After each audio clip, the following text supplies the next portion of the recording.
mistaken. I believe in peace, but I won't be taken. I will not surrender. I thought I'd take a man, I'm ready to die, but not for love. See the signs appear, it's gonna happen here. This is Liberty Underground with Alex Snicker, Danielle Alexandra, and Greg Bowen on the 1787 Radio Network. Well, good morning, Tampa Bay, St. Petersburg, Clearwater, everybody in Beirut, everybody out in Baghdad, everybody out in, I don't know, you pick a freaking country, I don't care. This is Alex, co-host, Liberty Underground. Along with me is the Duchess of Doing Stuff, my own personal Wikipedia, a woman who, I don't necessarily know the drawing skill she has, but I'm sure she wouldn't have won the event for drawing a picture of Muhammad. Danielle Alexandre, how are you doing? I'm doing well. I definitely would not have won, although I would not have participated. Even though the guy that did win, though, I got to tell you, it was the winning one was actually, I thought it was actually a pretty good one. You know, I didn't you see the winning one? I did not see No, it. I didn't care to see it because I want no part of that. Okay, well, at any rate, actually, just hold on. Well, I don't want to get into the rant here just yet. Hang on. So, you doing okay? Yeah, I'm doing fine. All right, then.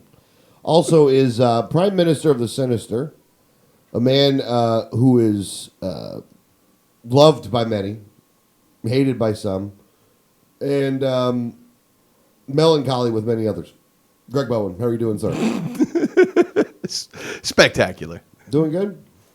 Doing the best I can. Doing the best you can. Oh. Well, I think everybody's a little angry this week. Yeah. You know, I got to tell you, I'm a little pissed myself. It's not even that I'm pissed. It's just that I'm tired. And I'm not tired just because I didn't go to bed till 2 o'clock in the morning. But I'm tired in other ways. And so, and we're going to start right off with the show with this. So, for those of you that didn't know, there was a contest in Texas this weekend that was hosted by an event. It was hosted by Pam Geller, or Pam Geller's group. And it was a contest of who could draw a picture of Muhammad in whatever way they wanted to draw him. In whatever derogatory way they wanted to draw them in order to win a prize. I don't know. I think you get Neocon of the Month prize or something like that. I don't know what it is. But you get some kind of prize for doing this. And they did it in Texas, which, to be honest with you, if you're going to do something like this, Texas is probably the best place to do it because, there's a lot of armed people there, which is a good thing. You probably need to have armed people if you're going to do an event like this, considering that there's way too many people of the Muslim faith that are radicalized to the point that if you did something like this, that you would be killed, or they would come to try to kill you. And so, Pam Geller put this event on. Had a bunch of people. That came there, and had an event. Now they also had armed security at this event, and they had SWAT inside this event. And what happened was that two guys who were radicalized, and we know this because the FBI was watching them. I want to make sure that we don't skip over the point of the FBI knew who these guys were and was watching them, and a couple hours beforehand put something on social media letting everybody know that they were coming to kill these people. Yeah, they didn't make it a secret. They announced it. Yeah, they announced it, which, again, I don't understand. Look, if we really do... Part of me... This actually creates a weird narrative, by the way. Because if the FBI is watching everything, and what the hell are they doing if they're watching everything? They know these guys, so they should definitely be watching all the crap that they're doing. And it's not like they sent out a private email and you had to uncover... Like decipher the code. Yeah, you didn't have to decipher the code. You had to log in with your username and password to Facebook. Or Twitter. And I'm sure that they would have... I'm sure the government has agents that are following these people on Twitter and Facebook, so they literally had to read their Twitter feed or whatever in order to figure this stuff out, right? So They knew about this, so these two guys come down armed in Texas Shocker. to go kill a bunch of people. And what happens is that before they make it in the door, they shoot them up and kill them. Now, I've seen the pictures, by the way, and they shot the crap out of these people, by the way. Oh, they turned them into pencils, man. Yeah, they blew the crap out of these people. And one police officer was like shot in the leg or something like that. The first shot was from the other two men. They shot one police officer in the leg, and then that was it. Because they were shot many times. They turned that freaking thing, they turned that vehicle into Swiss cheese, by the way. Yeah. First warning, and the first warning was actually from Anonymous. Anonymous was warning them. Forgot about that. Well, and to be clear, these were not people that had direct ties to ISIS. What they were being watched for was being ISIS sympathizers here in the U.S., that they did not have any actual training. They weren't a part of the group, but they liked the group, and that's why they were being watched. They hadn't actually done anything. Yet. Well, but then they put out the warning of... Then they announced it on Twitter that they were going to. Yeah. So, these people got shot then at that point. And pretty much, for the incident itself, it kind of ends there. And the other thing is this, is what a bunch of idiots ISIS is.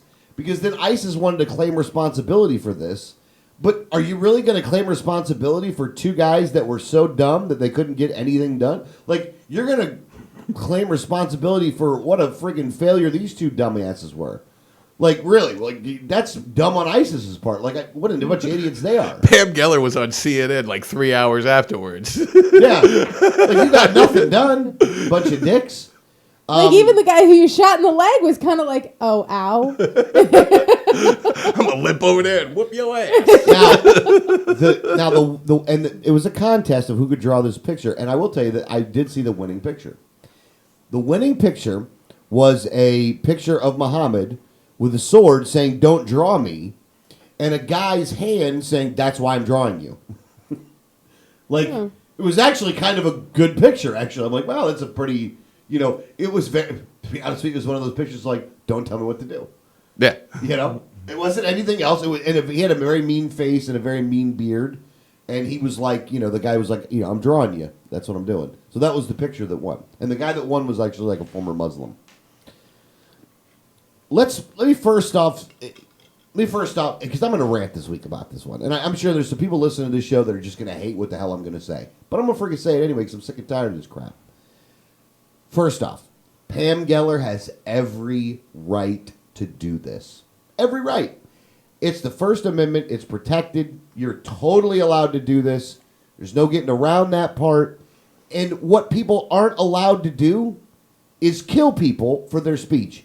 And if somebody goes and tries to kill somebody because of what they said, they should be killed in the process if that's what their intent was when they came to somebody's place. Which is what happened. So, that's what happened. And to be honest with you, if Pam Geller really feels this much about that this is such an important thing, then maybe we have uncovered something as a tactic in order to bring these terrorists out in the open that Pam Geller should be okay with. She ought to be the bait. They ought to do these things all over the damn country. And every time somebody comes with a gun to go kill a bunch of people, they just kill that guy dead. It's a trap. It's a trap. Maybe they ought to do that stuff. Maybe Pam Geller has uncovered something. Now, here's the thing, and this is the part that's pissing me off. I've watched some of the interviews. First off, I watched one of the interviews with the one on Hannity, and the Muslim that they had on there.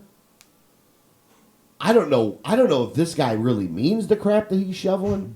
I don't know if you guys have even heard this. No, I did see that one. I did. But that dude, no BS. That dude is an enemy of this country. I don't know what the hell he gets an interview for, but that dude is totally an enemy of this country. He does believe in the Sharia. He does want this thing to be worldwide. He does want all that stuff. So he's a bad guy. But wait a minute. They found and they made it a point to find the there's, listen, I'm sure just like there's people in the Christian faith that want everyone to be ruled with a very iron fist of Christianity. There are people in every religious sect that believes that their sect should be worldwide and everyone should just have to follow them. But Hannity, that's who they looked for. They looked for the one that was going to be the most provocative, because even the mosques in the area where Pam Geller was laughed this whole thing off and never once even made a public statement about her. And weren't boycotting it either. No, they weren't protesting. They didn't care. Yeah, which is a good thing. But Hannity wanted to find the most radical dude that they could find. Right, and that's what they found. And they did find that guy. But I will say this, though. It's amazing that dude was able to say what he said. Like, wow. But at any rate, totally off the subject, but I just wanted to make that statement because I was like, oh crap, did that dude just say that? Like on live TV? And the one moment I've ever actually thought well of Pam Geller at all was when she was like, I know you're used to stepping on women in your country, but it's not going to happen here.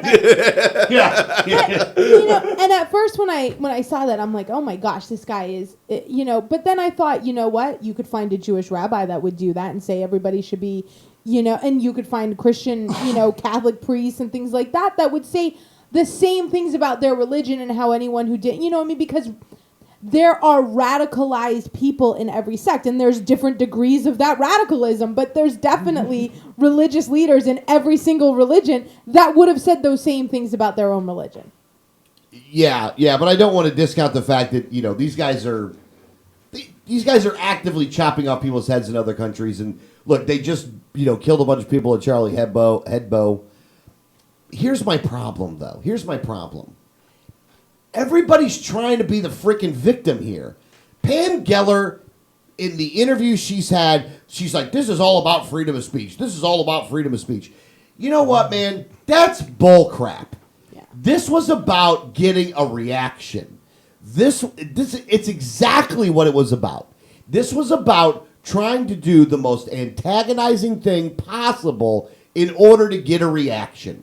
Because she really, really, really, really doesn't like Muslims. You were antagonizing violent psychopaths, people who have established themselves as violent psychopaths who will kill you for exactly what you're doing. Yeah, again, there is no justification whatsoever.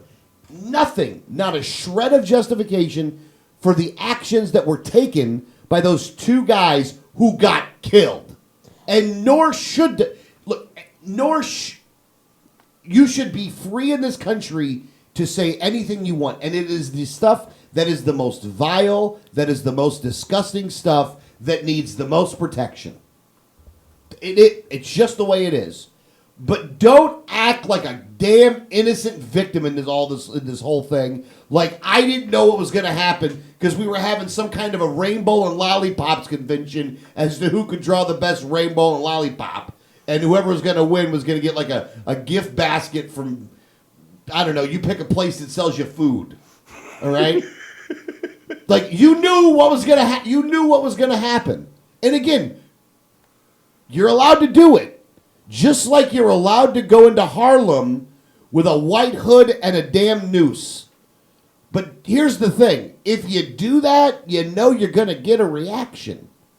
Admit that that's what you're doing. My problem with her is that she's not being honest as to her intentions. My other problem with her is that while she is talking about the problem with radical Islam, she's talking about the NDAA.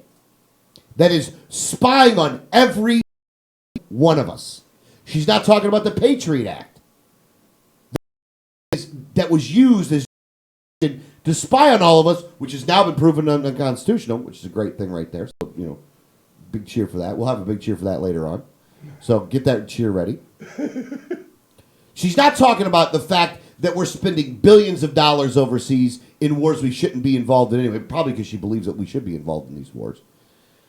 She's not talking about any of that stuff. She's the first one to defend it. And she'd use radical Islam as the reason why we have to have it.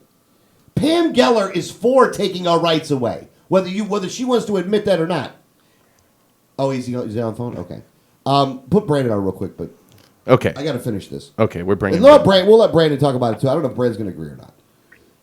But the problem here is that she knew this was going to go down, and now she wants to play the victim.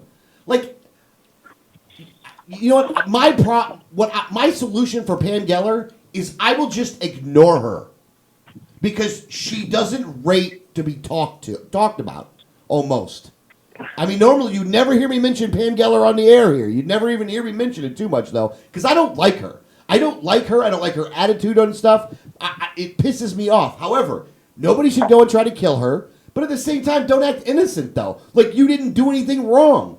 And again, like, you didn't think that this was going to happen. Again, white hood, go into Harlem with a white hood and a noose. You find out what happens. Those people should be arrested for anybody that comes out to beat the crap out of you. But just know it's going down. You know that that's going to go down. Again, I don't think that the black people should go out there and beat the crap out of you. But again, I ain't walking down the hood with a hood in Harlem. It just wouldn't happen.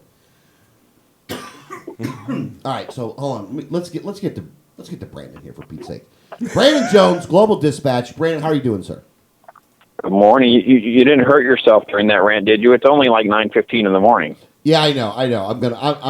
I'll get through it. Switch I to promise. decaf, brother. He's gonna have an aneurysm over here. I had a Red Bull, so I had to get up ready to go. All right, Brandon. Let's just start off the bat with the Pam Geller thing and the whole drawing of Muhammad. My response is going to be real easy to you. Is like, do you feel the same way about Charlie Hebdo? Yeah, pretty much. Yeah, you knew what was going to happen. Oh yeah, I would never have bought an issue of their things. I thought that what they were doing was provoking a response that they didn't need to do. I just believe that you should respect other people. And listen, I may not agree that you shouldn't be able to draw the person that you're worshiping. And I think that you should be able to draw that person. But if their religion says you can't, I would respect that because it's not mine. I take a little bit of a different take on that, I think. Political cartoons, though, is something that's been going on for a long time.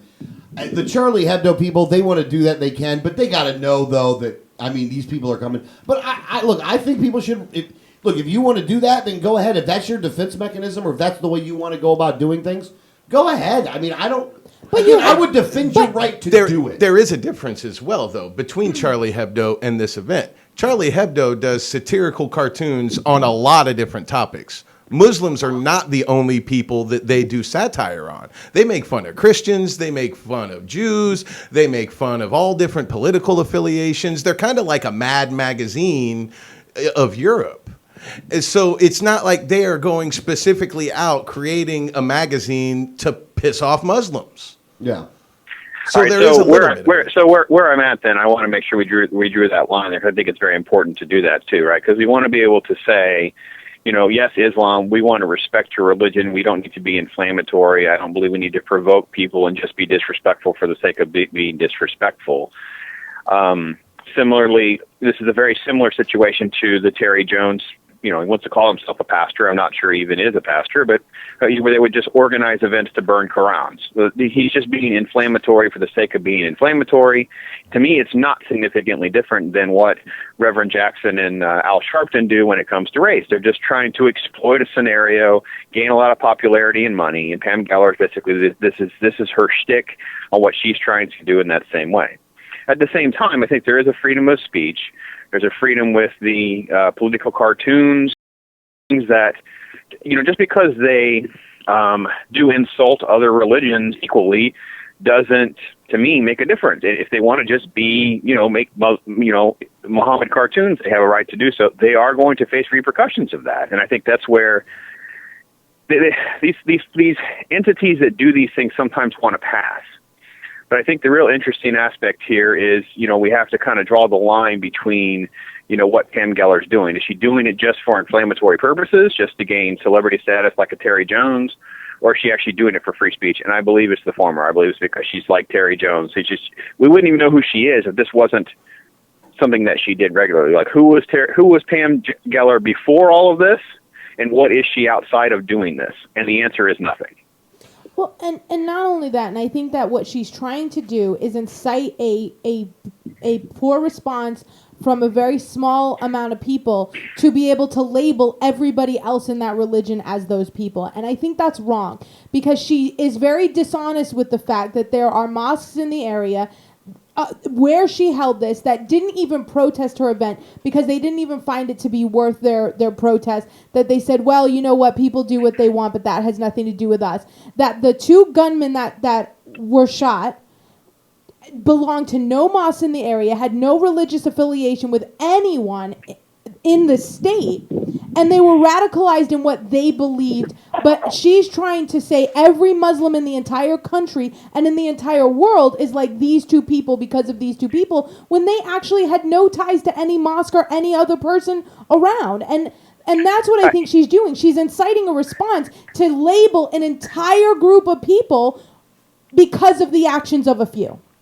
Yeah, and I saw that you posted to a CNN article, and I have to kind of say I kind of come down in the middle here because I do understand what you're saying. And again, we're back at the exploitation of Pam Geller, but she is bringing up a very viable point of that there are moderate Muslims in this country, but when we pin them down time after time, they still want to align themselves with Sharia law. They still want to say they're against the cartoons and they're against whatever. The problem is they don't want to seem to assimilate to the free speech rules of America, and that's where it becomes a very dangerous proposition. I don't believe we need to label anyone. I don't mean we need to have all the stereotypes and all the caricatures. And the problem is we can't have honest discussion about these things. And you get the group, I forget the name of the organization, the author who wrote that article that you posted to. They're not always being intellectually honest about this situation, and the line between being a peaceful Muslim in America and then moving to jihadi is a real problem that we're not addressing. I don't want Pam Geller to be our spokesperson in that discussion, and I don't believe creating inflammatory situations to instigate and provoke people to act is the right way to have those discussions.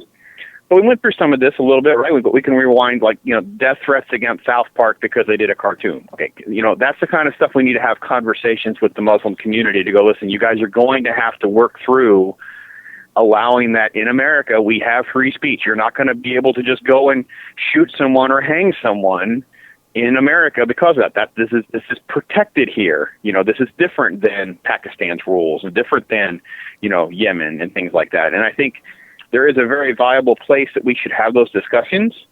And I get defensive only because when I hear and I see articles like what was presented, it's almost like trying to say, but it's not a real problem.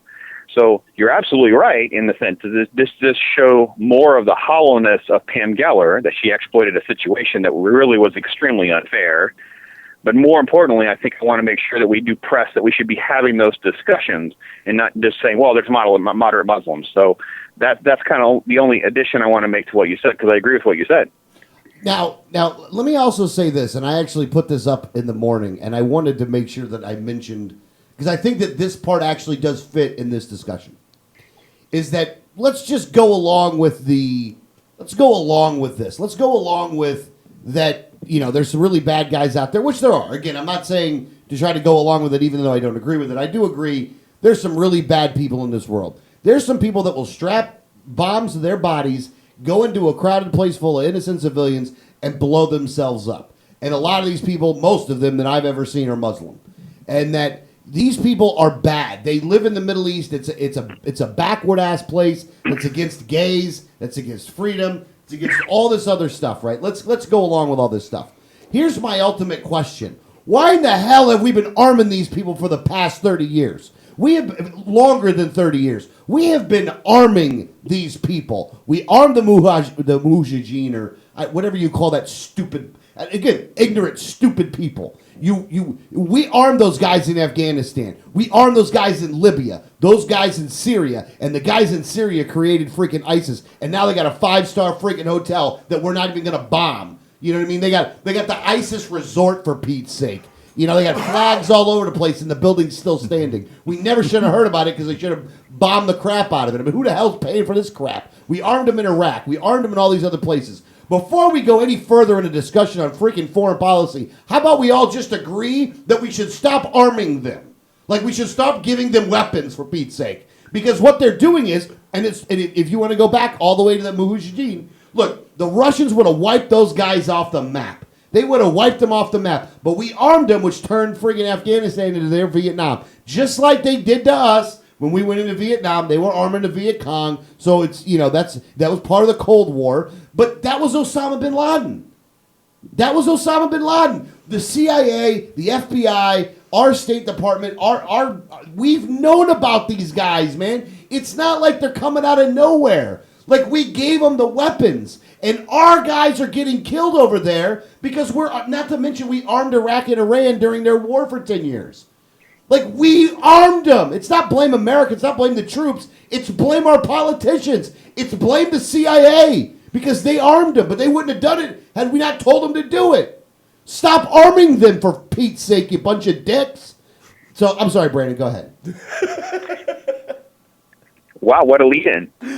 Well, look, we've had these discussions on the show several times, and I think the important thing now is in 2015, as we head into elections, the appropriate conversations on foreign policy need to be directed differently, right? Do you believe we should be giving tanks and airplanes and this type of technology and weaponry to Egypt whenever we've gone through turmoil after turmoil? Leadership changes, it's Muslim Brotherhood, and then it's not, and then it's this.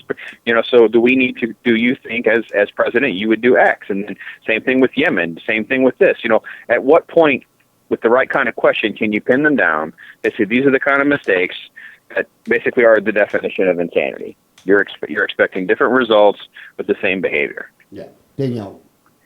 You were shaking your head for something. What were you shaking your head Well, for? I mean, you just went completely off topic of anything that I had to say, so that's why I was shaking my head. Oh, it was Danielle. You're saying it was the equivalent of like going to like movie references. Yeah, I don't find what happened in Texas to be anything to do with foreign policy because I think that, listen, these were all people that were from here. They probably got those guns in a gun shop in Texas. We didn't arm them in Iraq. We didn't arm them in Afghanistan. They were all American citizens.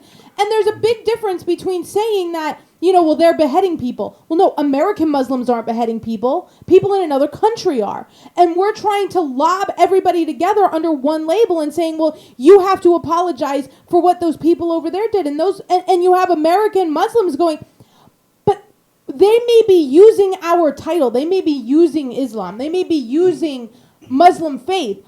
But that's not what we believe. So why, it doesn't involve me. Well, okay, back to the point that you're right. I kind of went off topic with that. I have to admit. I did go a little bit off the rail. But here's the thing, though. These people wouldn't be around or have the voice that they were able to have had we not armed and gave them money before, though. Like, we're the ones keeping it going.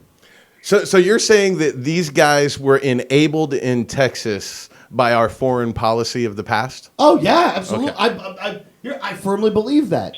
You guys don't believe that? No, You wouldn't have the ISIS Twitter channel had it not been for the money that they got before. Okay. I understand what you're saying, and I can see how you can draw that line, but I think it's a bit of a stretch myself. Yeah, it's a real stretch. Okay, I'm sorry. Brandon, go ahead. I'm over Well, here stretching. I'm up against the clock here. I'm going to have to bail out. So I didn't know if there are any other topics you want to transition to. I do kind of agree that your pen's starting to run out of ink when you connect that long of a dotted line. I kind of went along with you thinking we were transitioning into something else, but I think it's a far stretch. I mean, they become jihadi, and we've been basically supporting jihadi for years. We've basically been arming them before they were officially jihadi. Then we want to now pretend that they're bad guys, and I think that's where the line can be dotted. The individuals themselves in Texas, okay, well, they didn't go to, Afghanistan to get an AK-47 that we gave them, during the Afghan, rebellion. So, there's a lot of moving parts here, and it's very simplistic, but I think the problem is with the Pam Geller situation, we were looking at an Al Sharpton, Jesse Jackson scenario. It's just a different topic, but the same sort of exploitation. Yeah. Well, I mean, yeah, you're right. So, by the way, his name is Brandon. The website is theglobaldispatch.com. Always the voice of common reason in an otherwise crazy world, and we appreciate Brandon for all of his effort and work out there, brother. We love you. All right, we love you. Good week, and talk hard. Talk hard. I like Brandon. It's always nice to have It's Brandon. always nice to have Brandon. It's not. So a little bit off the reservation of how we were talking about it, but I think the point I'm trying to make is that Pam Geller has every right to do what she did. Man. She totally does, man. There's no question that should be protected speech. You have crazy, radical Muslims that want to kill people for this kind of stuff. All I'm saying is that it might come to do it. Like, maybe, and the other thing is this, don't try to act like you're at all part of the solution, because you're definitely not that. Unless, you know what, there's one thing that the Muslims and that Pam Geller both believe, by the way. And that is that there's no way to avoid the war that's coming. And both of them want to be the spark. I think Pam Geller wants to be the spark. She wants to be the spark. And she wants to be the spark for the wrong reasons. She actually wants to be the spark, so they'll put her on Hannity 5 days this week or whatever. And they'll put her on all these different interview shows. And she gets to go out there and parade as the victim. Because that's what she's doing. Now, here's the thing. She actually wasn't the victim here. Because they didn't kill her. They didn't shoot her. They didn't get anywhere near her. Well, let me ask you a question here. Do you think that the people who were injured at this event have a valid civil suit against her, holding her responsible for their injuries? No, they went there voluntarily. And they went there knowing that what she was doing and that the event itself was an event that was trying to incite a reaction. And I think that when you voluntarily get involved with that, you're just as responsible as she is. Let me just say this. She's promoting it as a free speech event, though, because hold on, she is creating I agree with you guys. Let me just establish that. I don't think, okay. However, I can only hold this roost for so long. I'm kind of playing devil's advocate here. I'm kind of playing devil's advocate for a bit. However, she is putting this under the guise that this is a free speech event. That's how she marketed this, and that's what the position she maintains, that this is all about free speech. So if people came out there under the impression that this is just a free speech rally type event, and then they get injured when she's actually intentionally antagonizing violent psychopaths, would there be a valid civil suit here holding her responsible for damages? Now, I'd be like trying to hold the KKK responsible because you Exactly. went to a Klan rally. And that's exactly what I was going to say. Would you, if the Klan called for a free speech event where everyone came with a noose, would you say that nobody's responsible? BYON. BYON. And that's the thing. For noose, by the way. And that's the thing is and if the KKK were to have a free speech event where everybody, bring your, a picture of someone hanging from a tree, we would be angry. And you know what? There would be people who would want a violent response. There would be rioting. There would be these things.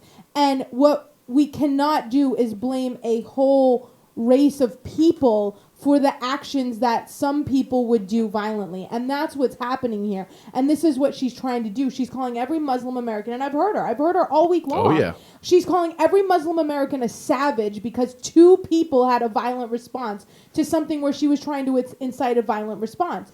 So, and that's where I think that's where I'm most offended by this, is because she's trying to take, if an African American were to have a violent response because someone was, wearing a hood and a noose, you wouldn't blame every black person and say, well, they would all be violent. Yeah, look at them. Because that would be ridiculous. It was one person's violent response to someone inciting violence. And I wouldn't feel at all sorry for the dude that got his ass whooped in the hood and the noose either. No, me neither. I would have zero sympathy because I'd be like, well, what did you think was going to happen? Well, look, and the other thing is this, and this is how you know that people like Pam Geller are so wrong in this.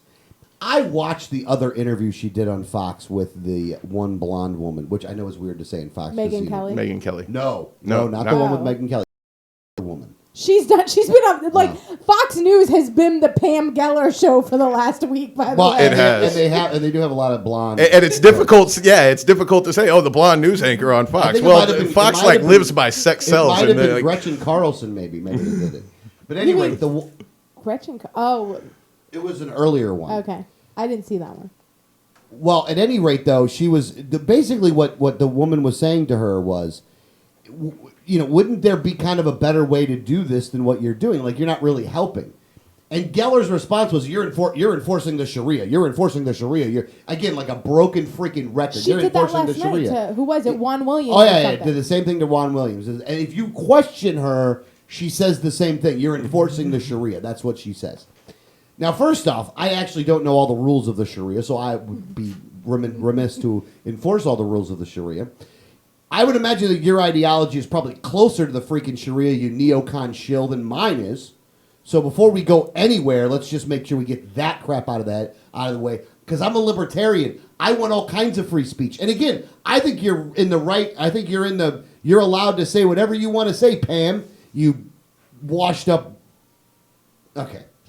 Not gonna insult her. Not gonna insult her. Not gonna insult her. Oh, she deserves it. Don't. I know, don't but you know what? hold But you know what? I'm gonna rise above it. I'm gonna rise above it. back. Oh, now you're gonna be the bigger person. Throwing us all for a loop here, Alex. All right. So look, you're allowed to say what you want to say, but those people that are telling you that maybe I shouldn't do this stuff have a point. Right. Like, they have a point. You got to know the reaction you're going to get. Look, if you want to go around, describing chapter and verse exactly what these people have been doing over there, exactly who they've been killing, and exactly what they've been doing, hey, great. I'm all for that. I'm all for you going out there telling them that. But the other thing is this.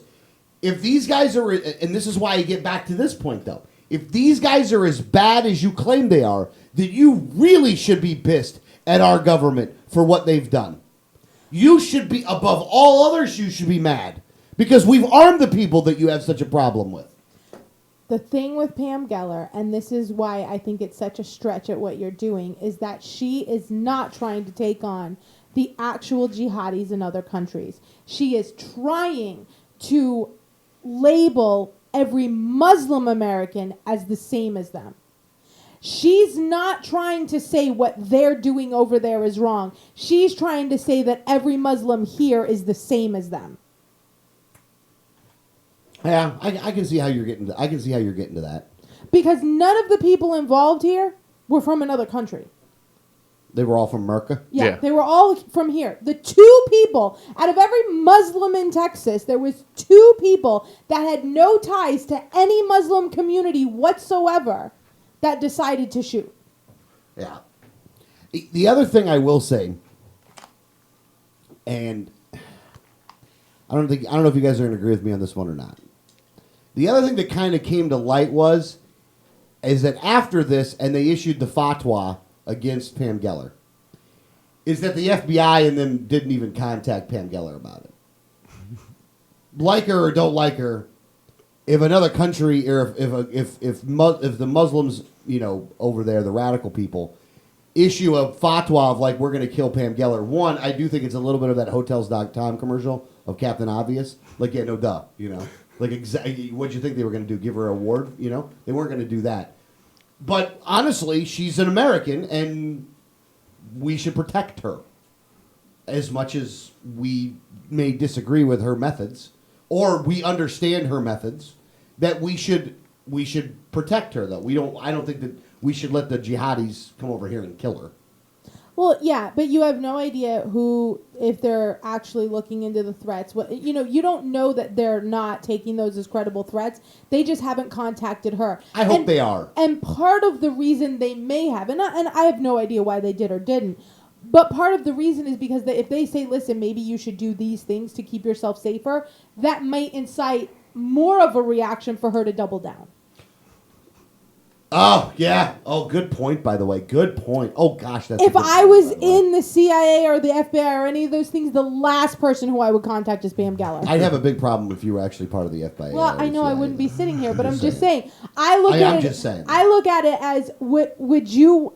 I can understand. I think we do need to protect her because I think that she shouldn't...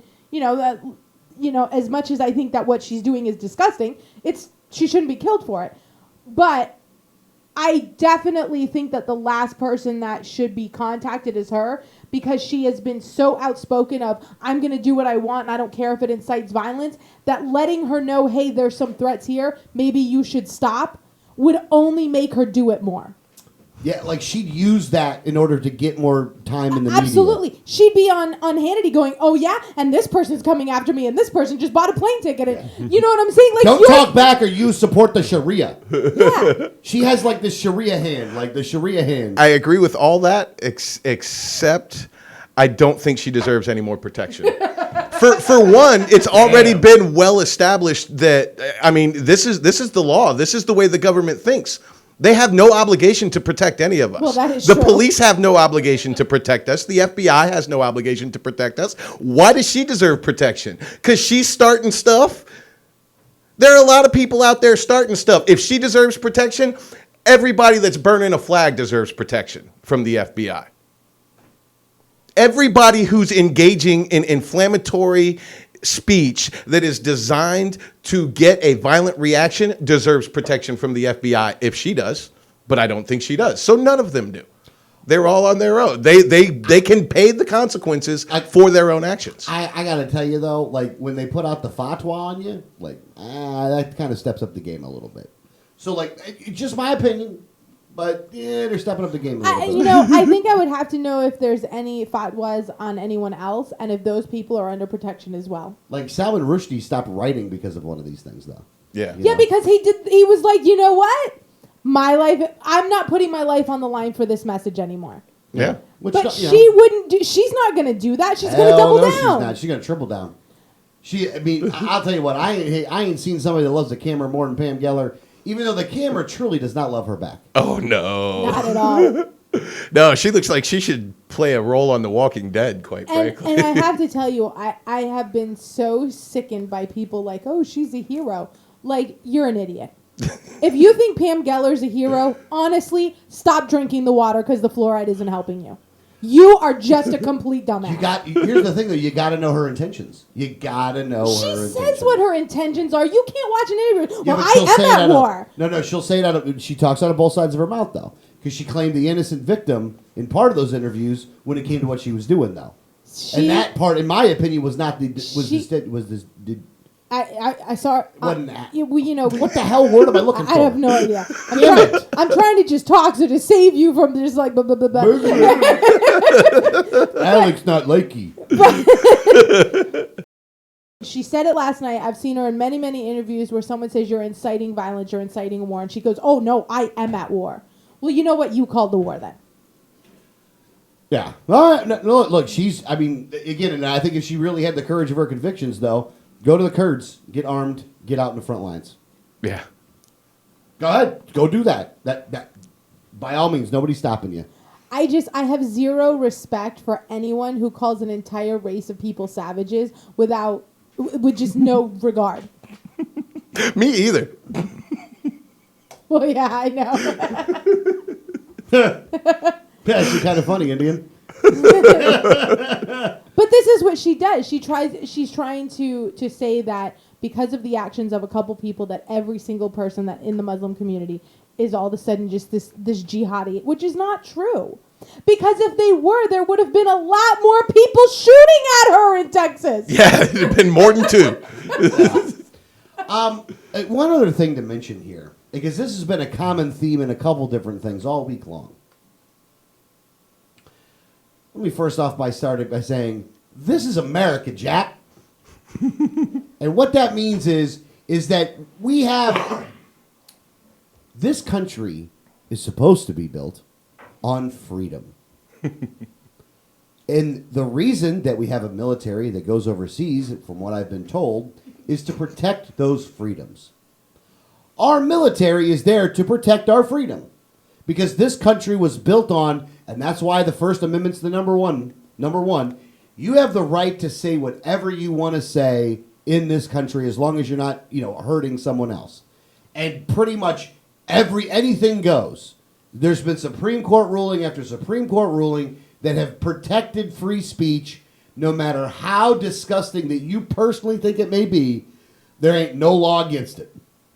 Here's what there ain't a law against either. There ain't a law against you being offended. In this country, you're going to be offended by what some people say. And that's the point of the first hour, at least for me today, is that you don't have the right to shut me up You don't have the right to not be offended. Is that people are going to say things in this country that piss you off, that you disagree with adamantly. And you can go to the streets and you can yell and scream about how wrong they are. You can go ahead and make a billboard saying how wrong they are. You can go on Sean Hannity and talk about how wrong they are. You can go anywhere that you want to talk about how wrong people are. You can yell at somebody in their face, whatever. If they're in a public place, you can yell at them and tell them that they're wrong. Here's what you can't do. You can't make a law against it, and if you try to kill that person, they got the right to kill you back. And you're probably going to end up in a cage. Well, if you don't get tried killed. to kill you and you killed them back, you killed them, not killed them back, but if they tried to kill you, you killed them, then you're not going to go to jail for that, though. You defended yourself, and you should be I was talking about the other guy. Oh, well, he's dead. That's why I said you're going to go to a cage if he didn't kill you. Oh, I got you. Okay. Good point, Greg. You started talking over me too quick. So, but here's the thing. Here's the thing. I'm going to list out a whole bunch of stuff that might piss somebody off. But here's the thing. They're going to be allowed to do every one of them. First off, step on a flag. Totally allowed to do it. And to be honest with you should be happy when it happens because it's freedom. It means somebody had to... Go ahead, Danielle. What is really upsetting is that the same people who are upset with someone stepping on a flag are cheering her as a hero for holding this event. Yeah, good and point. you can't have it both ways. Yeah. So, stepping on a flag should be celebrated. Not because it's a good thing, but because it is a good thing that we have the freedom in this country to do it. Along with burning a flag. Totally have the freedom to do this. You can take a cross and throw it and piss. Not a good idea, and I wouldn't use that cross again. But I'm just saying, you're totally allowed to do it. You can have a picture of Jesus and Muhammad 69ing. Totally allowed to do that. Again, I wouldn't suggest it necessarily, and I do think it'd be kind of gross because I'm just not into dudes. I want to see it. Don't Not send that it to me. There's a problem with dudes on dudes. I just don't like personally looking at it just because it ain't my thing. All right? You can burn the Torah, the Quran, the Bible, whatever book Buddhist people worship. You can take all those things in a big religious campfire and burn every one of them. And you're allowed to do it, Jack. Because this is America. That's the great thing about this country. Now, you're going to piss people off. Matter of fact, I think that what I have just discussed, there is something in there that pisses off 90% of you. And I wish I could name some more things to piss off the other 5. Because I want everybody to be offended. Because that's the point. But 5 people... There's 5% that won't get pissed off at anything. Well, any of the things I mentioned. But you says I probably said things to piss off 90% of you, and I wish I had more stuff to get the other 5%. Oh. So there's a 5% there that's left that they're just not getting pissed. I just offended the people that really like math. There you go. You just offended mathematicians. Exactly. We both were like, that's 95%. We looked at each other like, Oh, no. I got 5 on it. Hold on. And I want him to burn all of this stuff in a teepee. Oh, fuck you.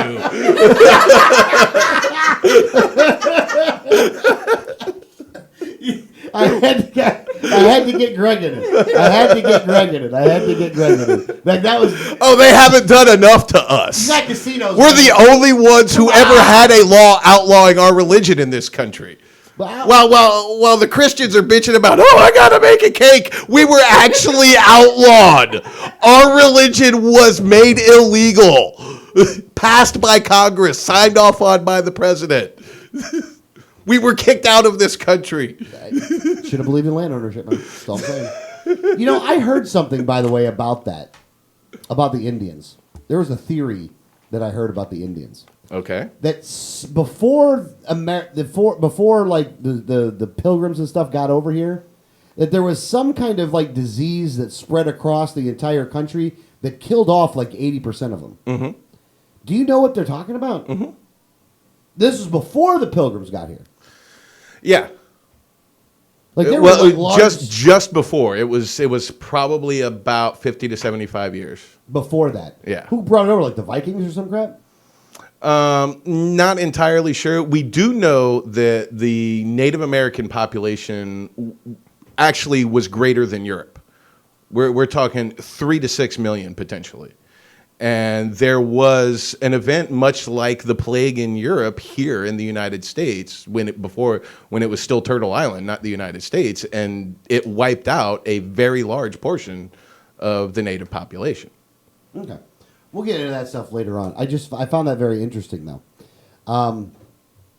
So, at any rate, back to being offended. You don't have the right in this country to not be offended.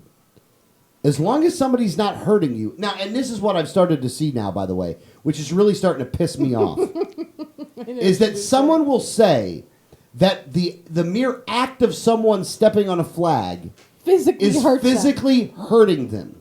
Oh, God, I Okay. saw that. I commented on that. Yeah. If this happens to you, then please seek psychiatric help as soon as humanly possible because you have issues.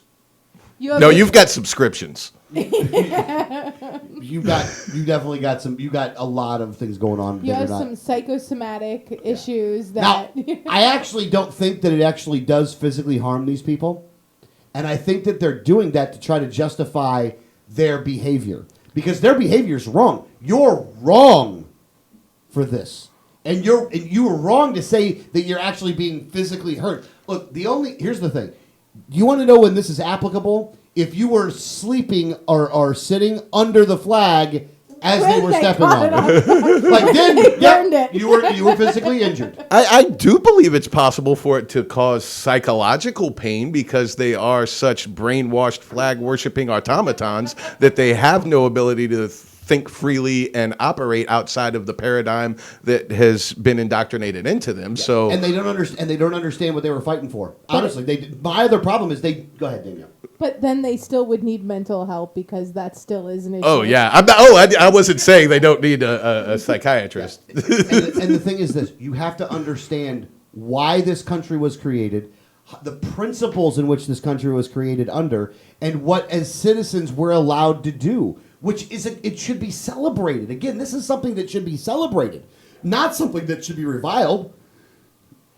It's the best quality we have that you could actually take the symbol of this country and step on it and put it and burn it.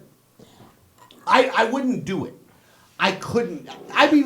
Consider the past couple weeks, I have given serious consideration. Matter of fact, I went to Danielle last night. I seriously wanted to do a rally where I could burn as many things as possible.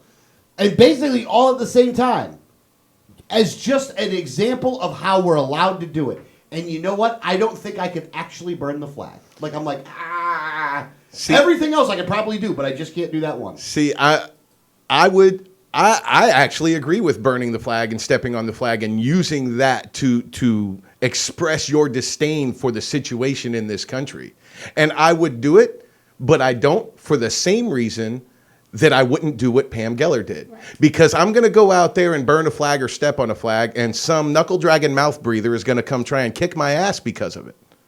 And I'm going to have some violent psychopath inflict violence upon me because of it, because I'm expressing my free speech. That's why I don't do it. I look at, because we've been seeing it all week, and if you're condemning someone stepping on a flag, but you think Pam Geller is a hero, you are one of the largest idiots in our country. I mean, seriously, you are a dumbass. That is when cognitive dissonance should be painful. You should actually feel physical pain within your head for that. Because that's how stupid you are.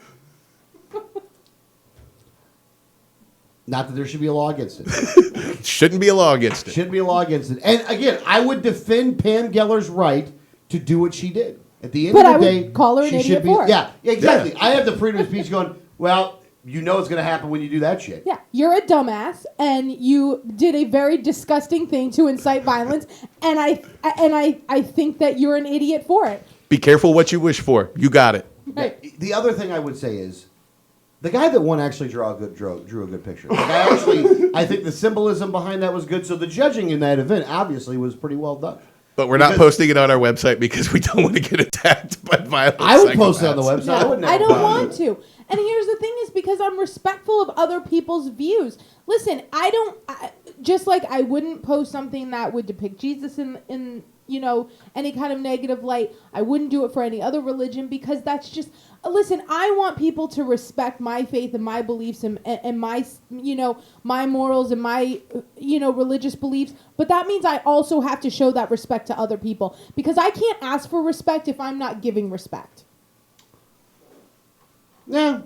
I don't have that same level of wantingness and respect, but I appreciate yours. I appreciate it enough where I wouldn't post it up there. I appreciate your I'll put position it and that you're way. free to have it, but I disagree. Honestly, I would like to have a big orgy picture with every religious, every religious person. I'd like to have one big orgy. You want like a of all of religious them. leadership gangbang pic? Yeah, exactly. Like all of them got together to bang the Virgin Mary, like something like that. You know what I mean? You know what I'm saying? Like something to go along with that, though. You want a picture of Muhammad, Jesus, and Moses and Buddha running a train on Shiva? Yeah, high fiving. Like I want a picture of Jesus and Muhammad high fiving. And giving her high fives as well, on all 8 everybody's arms. high fiving. I want her to have to bang like the Buddha with the big belly. Like I want to have to do that. Like just to make fun of all of it. Maybe we should give that to Charlie Hebdo and see if he'll do that. I think it'd be funny. You don't think so? No, I don't. I do believe whatever the next holy war is going to be, we shall now be the first casualties, regardless of who's fighting it. Hold on. So you're going to say that like the radical We may have will just unified the religions under a common banner. kill the Liberty Underground show. Kill Alex and Greg. Kill Danielle. Oh, no, Wait a minute. I've been the one person on here saying that we should No, they're gonna respect kill- no, everybody's you're in views. just as much trouble as the rest of us. Guilt by association. Yep, You're sitting in done. this room as well. You're done. It's all, and we're going to blame you at the end of the day. We're going to say you were the one that actually wanted it. It was all Danielle's It idea. was all Danielle's idea. Come on, you guys know how it is. The women are in charge. They tell us what to do. Exactly. You wouldn't have done this if it wasn't for Kill the Danielle. Burn the Wikipedia. You guys are a bunch of idiots. that I won't deny. I'm not going to deny that either. Nor that I don't love getting interviews by the media, by the way. I mean, I'm a big fan of that myself.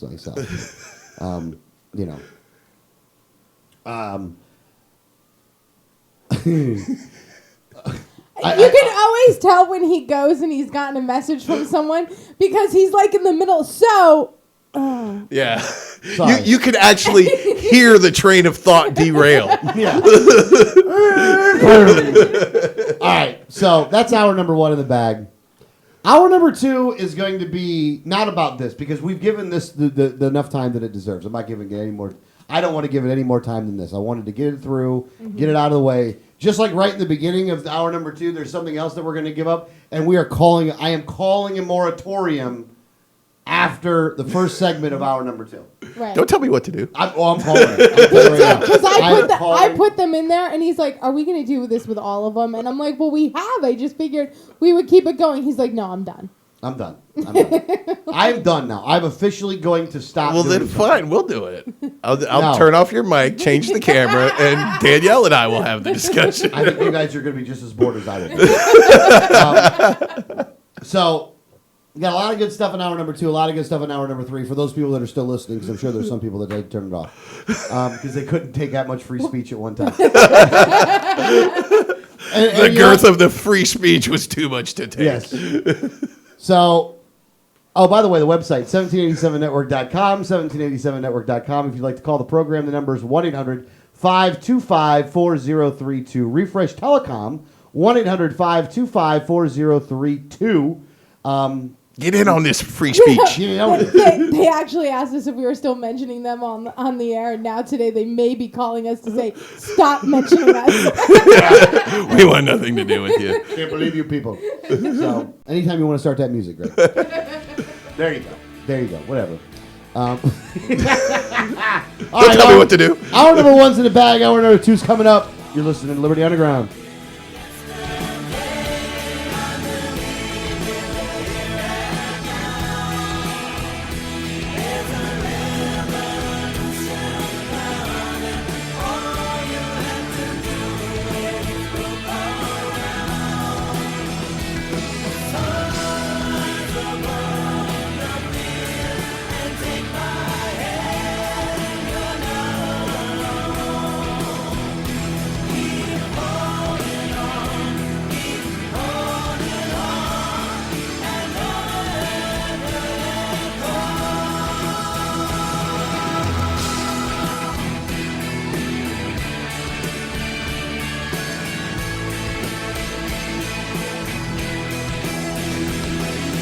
Hi, this is Gary Johnson, and you're listening to the 1787 Radio Network. Join with libertarians from across the Sunshine State as we gather for the 2015 Libertarian Party of Florida State Convention, scheduled for June 5th through the 7th. The LPF State Convention will take place at the Quality Inn & Suites Conference Center in historic Newport Richey, Florida. Gary Johnson is the keynote speaker for the convention. Other speakers in attendance include Ben Swan, Adam Kokesh, Tony Stiles, and more. For more information, visit the website at lpf2015.com. Once again, the website address is lpf2015.com. Liberty starts with a like, facebook.com/Liberty Underground. If you received a ticket in Florida, contact Oropesa Law Offices, 800-774-9883 or tacklemyticket.com. Attorney Oropesa understands the stress associated with being charged with a traffic ticket. In many non-criminal ticket cases, there may be no court appearance, no points, and no traffic school. Attorney Oropesa handles criminal violations, DUI, and license suspension matters. Don't face these serious legal matters alone. Initial consultation is free. Call now and you will be advised about any potential defense, constitutional rights violations, the possibility of having your driving privileges restored, or preventing a suspension from going into effect. If you've been classified as a habitual traffic offender, have a driver's license suspension matter, or a pending DUI case, call Oropesa Law Offices now so you can be advised about your particular case. Call 1-800-774-9883 24 hours a day, 7 days a week, or visit tacklemyticket.com. Main office in Pinellas County and serving all of the Tampa Bay area. Find out more at tacklemyticket.com. Mention Liberty Underground and get 25% off. You know Going Postal offers shipping with UPS, FedEx, and DHL International, and they're a full-service post office. And Going Postal is not just your one-stop shop for shipping. They offer copying, laminating, faxing, packaging, and they even have a notary public service. Visit our friends at Going Postal at the following convenient locations: Palm Harbor at the corner of Tampa Road and County Road 1 in the Sweet Bay Plaza, St. Pete on 66th Street, just south of Tyrone Boulevard near Publix, and be sure to visit their newest location at 35595 US 19 North at Alderman Road next to Publix in Palm Harbor. When the unthinkable happens, it doesn't matter if you save money in 15 minutes. It doesn't matter if your neighbor has the same insurance you do. In this moment, what matters is the quality of your independent agent and the company that stands behind them. Auto Owners Insurance has been recognized as highest in customer satisfaction with the auto insurance claims experience 5 years in a row by J.D. Power and Associates. For award information, go to jdpower.com. Call Row Insurance in Newport Richey today at 727-376-0030.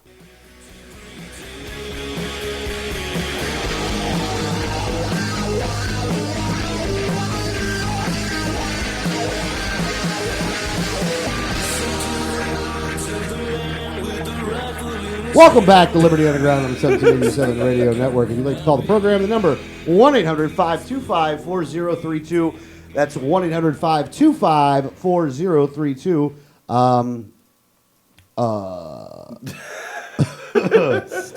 Stop looking at the messages. No, on I was looking at the Facebook. board this time. All right, let's get into the next topic here, Danielle. Why don't you go ahead and inform us as to what happened this week in the presidential elections talk? So, we have, anytime anyone has announced that they're officially running for president, we have talked about it on air. So this week we had 3 more join the GOP side of the election. Sorry. My bad. Yeah. So, Carly Fiorina, who was an executive with Hewlett-Packard and is the big. She was the CEO. Yeah, she was the CEO. So, you know, she's like the big technology person. You have Ben Carson, who is the big neurosurgeon, former neurosurgeon, who, you know, I mean, we've talked about him before. He's an idiot. Well, hold on, though. Not to be outdone by the third one in the race, who I would argue is probably the larger of the idiots. Mike Huckabee. Oh. So this week we got Huckabee in the race. Why is Huckabee in the race, by the way? Like, I still haven't figured that one out. Like, we already got, like we have your younger version and Ted Cruz in the race already. I think he's still trying to increase ratings for whatever show he's doing. Well, no, he had to drop that show. Well, yeah, he has to drop it when he runs for... But the reason he got that show is when he ran for president. Exactly. I think he's just trying to, like, get a new contract after this, you know, race. People know my name again. Yeah. So Huckabee's in the race. Carly Fiorina, who's basically running on technology.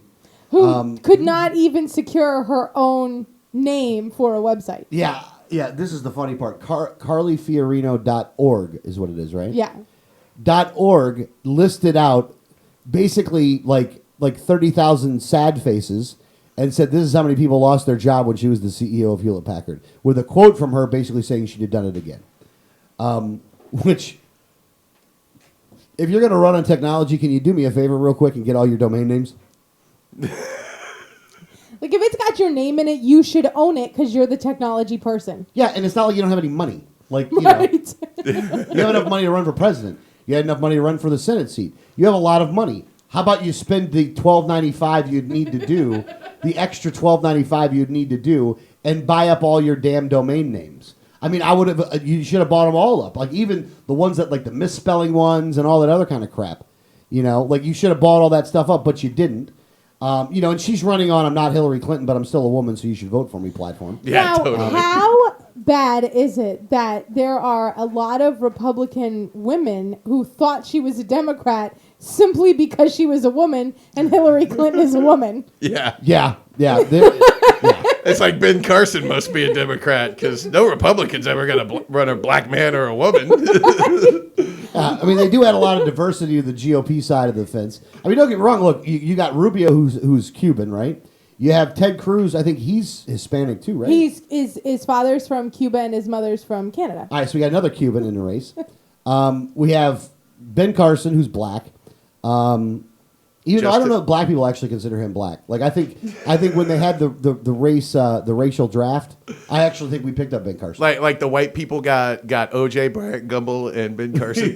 Yeah, like I think Ben Carson was like one of the deals that they had like afterwards. Oh, I don't know. If you hear him talk, he talks a little. You know, he's a little hoodish when he talks sometimes. He always sounds a little sugary to me. No, it depends on where he's at. He can go hood on you. Yeah, really. He definitely speaks to his audience. Yeah. Definitely. So, and all of his audience happen to be insane because every time he talks to his audience, it gets more and more like, what? Yeah. Yeah. Look, great neurosurgeon, I'll bet. Like, I don't have any doubts of his qualifications as a neurosurgeon. Not a good politician. I mean, let's just go out with that right there. It doesn't have any good ideas, by the way. Like, he's not even what's the word for it? He's not a liberty guy. No. At all. Like, he's pro-vaccinations, like mandatory vaccinations And for doesn't everybody. he, want more gun control? Oh, and stuff yeah, as he's fine with gun control. Which just amazes me that, the Republicans that are so pro-gun, want to support this guy. It sounds like he's running like he's black, but he's not Obama. Like, that's how he's running. And, he speaks with a lisp. His statement this week was that nobody in this country has a right to refuse a mandatory vaccination. Yeah, that's the message. That's your small government guy. So, so now because of this, these three have now broken the Liberty Underground show topic of presidential debates because I'm sick and tired of it already. I'm already sick and tired of the 2016 presidential election. I'm already over it. The only other here's the thing. There's one more announcement that we're going to make for the rest of the presidential cycle, and that's Gary Johnson. That's it. It's the only one the only one I'm even willing to do. You don't even want to talk about when Jeb officially announces, I don't or think so. Scott Walker. I really don't. I don't really want to. I don't care too much for the Uber killer and the Bush. I really don't care for Emperor Bush the Third. Yeah. Oh yeah, 'cause I got into the Uber thing this week too. Oh, which I did. We'll have to get into maybe in hour 3. Yeah. But no, I thought that at least the bigger names when Jeb gets in and when Scott Walker gets in, because it's not like they're not polling these people. I mean, they're in all the polls. We might as well know when they're official. I know that it gets your panties in a bunch, Alex, but we do still need to talk about these guys when they announce, and we don't have to give them a whole lot of time, but we do need to talk about it. I mean, we're political pundits, right? I mean, it's our job. Yeah, maybe. I guess. I mean, we don't have to give them the time that Fox News gives them or anything. Well, we're not even on the air all that time. Yeah. We're not on the air long enough. So, just really weird kind of... and again, Huckabee shouldn't be running. I don't like Huckabee. I really don't like Mike Huckabee. I think that Mike Huckabee is... he's pro-Common Core, for Pete's sake. I've seen a lot of... I've even seen some people that were like totally against Common Core, come out with like, I like Mike Huckabee. Like, I really wish that you people knew the positions that the elected officials that you claim to support hold. And he's probably the least liberty guy in the Republican Party. I mean, he has come out. He wants a theocracy. He is a theocrat. Right. He is not a libertarian or conservative. He is a theocrat. He wants Christian religious domination in this country. But he's not going to be the one that's going to take that mantle. By the way, he's going to be splitting that vote with somebody else too, though. Yes, Santorum. Yeah, because Santorum's getting he's the same way, and he's getting in this race. Oh, yeah. They keep talking about it. I think maybe he'll get in. He's announced the date that he's going to announce. Oh, has he? I haven't seen that. Did you see the stuff with Jesse Ventura about the presidential race? Apparently, Roger Stone on Twitter asked Jesse Ventura, if he was going to seek the Libertarian Party presidential nomination. And Ventura's reply was, I don't really know. I might do it. If I do, I'll announce June 2016. Oh, yeah. A month after the convention. That's like, we already have our nominee by then, so please do that. Yeah, go ahead and wait for a month after the convention. That'll work for you. Yeah, that was kind of... No. That's fine. So that was kind of good that at least everybody's announcing or whatever. I really do wish we see some more Democrats that were running. Well, yeah, listen, it's 20-2. They are running, but from their party. Like, there's 20 Republicans that are running and, 2 Democrats. Well, no, I mean, there's Robbie Wells. It's because Hillary is the chosen one. No one is going to... No one wants the backlash from the Clintons for standing up and competing with Hillary. Yeah, I guess so. The Clintons run the Democrat Party, and they have a lot of sway. And there is a lot of backlash when you go against what they want within the party and privately. And so I don't think anybody wants that. Yeah. Sorry, Danielle. No, it's all right. I think that you're going to see more people get in. I think that there are... I definitely think that you're going to see... some more Democrats come in. And I think you're going to find someone that's going to be very unknown like Obama was in 2007, 2008. And I think you'll see maybe they'll win. Because I honestly don't know if Hillary's going to be the nominee. I really don't. I think she's beatable. Oh, she's very beatable. Yeah. Yeah, I mean, if it's her against Bush, it really is going to be a race to the bottom. I mean, the number of people that are going to vote for these two fools is going to be a lot less than what you had in the... Obama against Romney, sweepstakes. Yeah. It's sad because all these other people are getting in. Watch what happens when Bush makes his announcement official. Where it's gonna here's the thing: if there's 20 people in this friggin' race, which it looks like there's probably gonna be close to that in this race, who's gonna be the leader's only gonna take 15%. Whoever gets into the 20s is going to be considered the front runner. Yeah. That's where Rand will have an advantage, by the way. I just wish, I wish that was what the general election looked like. Of 20 people in the race? I really do. And I have it up there because we had the UK elections happen yesterday. And that's what they have a ton of people on their ballots. Yeah, there's a lot of different parties because they have a different system than we have in this country when it comes to how they fill their cabinets, I think. Well, how they fill their representation. Yeah, well, this will be the first time in a long time that any one of the parties has an outright majority. And the Tories... Well, conservatives don't have an outright majority either, though. Yeah, no, the Tories have an outright majority. They have 331. 329. No. I'm seeing 330.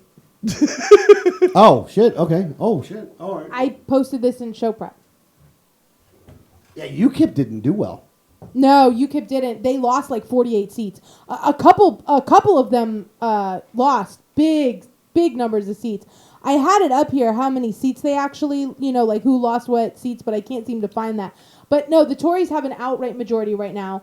And they haven't in many, many years. Nobody's held a majority, which is kind of, that's... I wish we had a system like that where, nobody has an outright majority. Yeah. But these guys did it, though. No, they did. They have a 331. They have an outright majority. Now, the Labor Party has 232. Which they lost a ton of seats. They lost a ton of seats. The Lib Dems are the ones that ended up losing 48 seats. They're down to 8 now, and they lost 48 seats. Yeah. And then you have the Labor. I said the Labor Party has 56. And then you have like, I forget what SNP stands for. Scottish National Party. Yeah, that's what it is. And so they gained 50 seats. They did gain 50 seats. Well, I think the Scottish independence movement did a lot for their party and their policies. Even though they did lose that. They did lose that. It was actually very close. I'm surprised at how close that was. Yeah. The Green Party stayed. They had one. They still have one. UKIP had two. Now they're down to one. And then I forget what DUP stands for too. I gotta look that one up. But they stayed the same. And the Lib Dems went down by 8. They had 56, and now they're down. The DUP is the Democratic Unionist Party. There it is. But the Labor Party went down by like 20-something seats, and the Lib Dems had 56 and went to 8. They were the biggest losers. The Lib Dems and Nick Clegg actually resigned. Yeah. And like so did Ed Miliband. I mean, like a lot of these guys lost, and even though they wouldn't necessarily have lost their seats yet, the swearing in wouldn't have been till later on. They just outright quit. Miliband, Clegg, and Farage all just quit. You know what amazes me about this is the UK is a nation that's smaller than a lot of states in our country. Yes. And culturally, they're not nearly as diverse as we are. They are certainly more diverse than a lot of countries, but they're not as diverse as the United States. Yet their politics is far more diverse. You've got 4 parties here that do better than the Libertarian Party does in our country. Yeah. And I mean, you compare the cultures and the mindsets in this country. I mean, the people that live in Louisiana are nothing at all like the people who live in Massachusetts. And they're nothing like the people who live in Oregon. And they're nothing like the people who live in Oklahoma. And I mean, so much diversity. And I mean, we're all Americans, but we're all so different and have so many different values and a different kind of culture. You would think we would have more diversity represented, just diversity of thought. Yeah. Represented in our government, and we don't, and it's sad. Well, I think it's interesting that they had a much larger turnout, but the Tories did so well. Because generally the party that's holding the most seats and a higher turnout do worse. Because they're turning out because they're upset. Right. But they actually were the biggest gainers in this whole thing and ended up winning an outright majority. And here's the thing, and you're right, it's the biggest turnout in 18 years. Mm-hmm. But even the biggest turnout in 18 years was 66%. Which is and then sad. in 1997 they were actually above 70. Yeah. Like, so even then you still got a bunch of people that ain't out there voting. But that big turnout is probably why the Scottish National Party did so well. Yeah, too. it was probably Scots that did it. and they did. They ended up. I mean, they ended up winning 50 seats. Yeah. I mean, that still only puts them at 56. But this is what I mean. Now you see in the UK an outright majority with the Tories, but that has not happened in many, many years. And that's the thing is that. We always hear this especially as a third party, we're always hearing how, it's a 2-party system and, politics has to be a 2-party system and we need those things. And we're like one of the few countries in the world that even has a 2-party system. Most countries do have a multi-party system where nobody holds an outright majority. Yeah, like the only difference between us and the votes in North Korea is one other dude on the ballot. Yeah, we get one more choice than the people in Iran do. Woohoo! Feel that freedom. Feel that freedom, baby. Suck it all up. So I think that's interesting only because I think many Americans would look to the UK as, one of the most similar cultures to what we have. But their political system is very, very different. Nobody thinks twice about voting for a third party. Because generally there's many parties in charge anyways. Even though I will say that Cameron, scumbag that he is, did try to use the whole wasted vote thing on some of the things that he put out there. He did try to use that. And I actually think the one that hurt the most was the UKIP. Oh yeah, I think so. That's the one that hurt the most. So, Cameron, scumbag. I actually think we ought to boycott England from this point moving forward. Didn't we do that in 1776? Yeah, we ought to go to war. No, with them. but You know what? And there was a story, and we didn't talk about it on air because I was probably the only one in the room that cared. Is that we have now we've put like major restrictions on getting English chocolate over here, which is so sad for me because chocolate from England is so much better than American chocolate. If you don't like American chocolate, get out. I disagree. I Swiss actually- chocolate is superior. I would go to the UK Go to war. like once a year just to stock up on chocolate. Seriously, and most of the chocolate from most of the European nations is so much better. That we use so many synthetic products in the chocolate in America that the stuff from over in European nations and England and Switzerland and stuff is so much better. And a lot of that has to do with the regulations on sugar Right. that force producers to essentially use high fructose corn syrup instead of Instead of sugar, real sugar. which is very different. Yeah, It tastes completely different. And it means that they have to cut back on the actual real milk, and they're using a lot of evaporated and powdered milk and things. And it's very, very the chocolate industry and their boycott of English chocolate is very sad for me.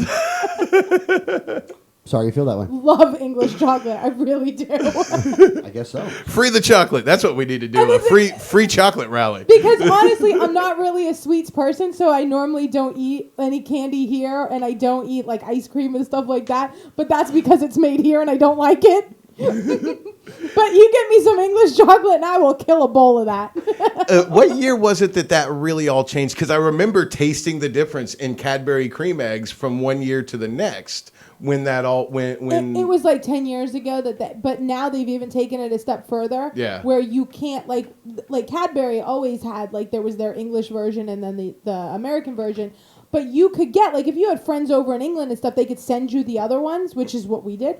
But now you can't. Last year they completely banned that chocolate from being brought over. If the company has if the company resides in the U.S. as well as in the UK, you can only get the U.S. version. Weird. So angry about freaking that. All right, nationalists. let's Ruin my Easter. Let's get to some good news. There's good news? There is good news. There's a federal court that has now ruled that the mass metadata collection that the NSA is currently doing is not authorized by the Patriot Act. Danielle, go ahead. I'm in a standstill here, so you're going to need to keep going. Oh, my bad. So there was something out there is the ACLU versus Clapper. Judge Gerald Lynch basically kind of laid out the case that the Patriot Act does not authorize what the NSA is currently doing right now. That there was one court that had said that they were allowed, a lower court. This is the highest court in the land that has made the ruling that mass surveillance that the NSA is doing is unconstitutional. And Yeah, this is the time frame in which the clap should happen. well, I'm sorry that I'm not all that excited and convinced that just because it's been ruled unconstitutional that they're going to stop doing it. Well, I'm not thinking that either, man. But at least they did something. Well, Oh yeah, dog and pony show. Woohoo! Well, I think this is more than a dog. And pony. now here's it wasn't a Supreme Court ruling. It's a Federal court. Yeah, it's a federal court. It's the Second Circuit Court of Appeals. So it could be appealed to the Supreme Court. What it was ruled was that it was not authorized within the Patriot Act, and that is what they're using as their justification. Oh no, this is legal because it's authorized in the Patriot Act. It's not, and the reason why it's not is because they're not collecting what is considered directly relevant information. So because they're doing like these, broad sweeps of everybody's data, that they are collecting data that isn't directly relevant information, and because of that, it is not authorized within the Patriot Act. Now, this does mean that they could just adjust the Patriot Act. Which they'll probably have to. Which they'll probably do. Which is probably going to be the next step, and then Which Republicans will vote for. right? Which Republicans will all vote for because Patriot Act, America and all that. America. It says Patriot on it. What's the problem? Yeah, if it says Patriot on it, What you need us to put an American flag on it?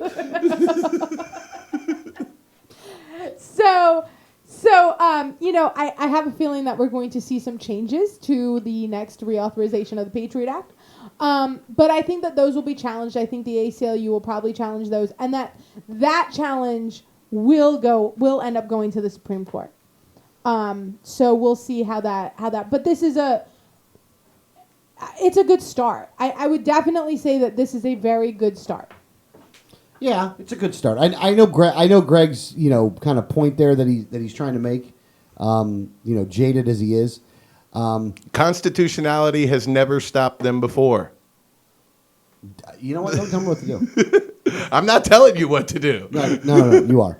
So it was good. It was good that it came out. And again, if somebody's ruling it unconstitutional, hopefully that is a little bit helpful to other people that they can start to realize that maybe we shouldn't be doing this stuff.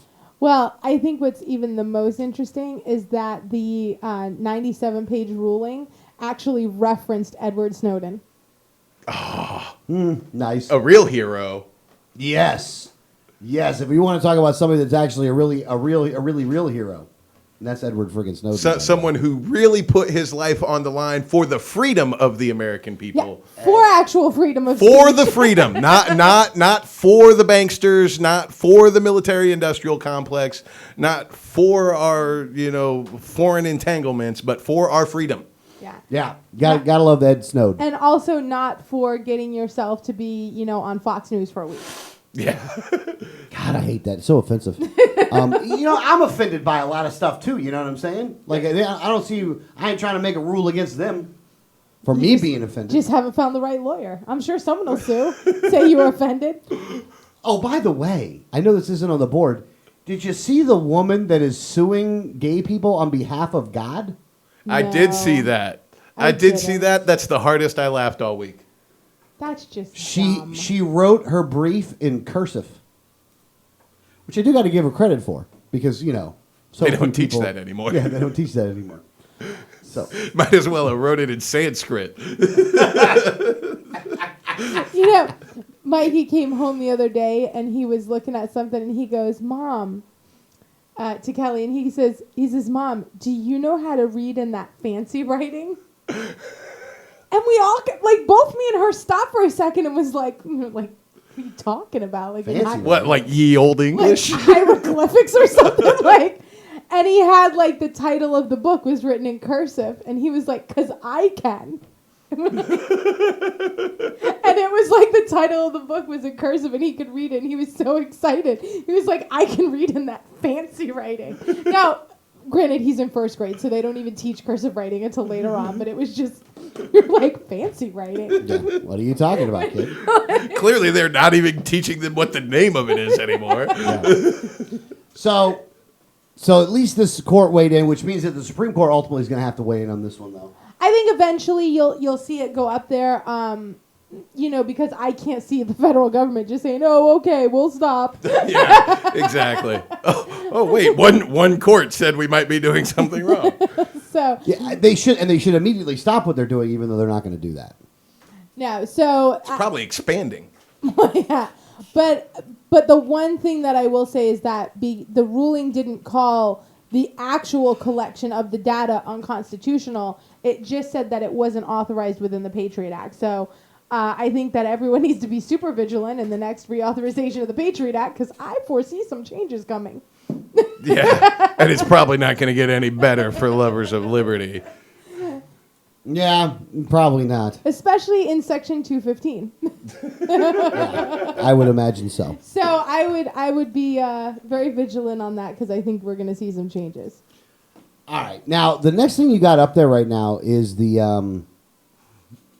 3D gun thing. What is that, by the way? And that goes along with this story because there's another lawsuit that is making its way through the courts. Nice. I like lawsuits. Which will probably also end up at the Supreme Court. Oh, yeah. The Supremes. Because...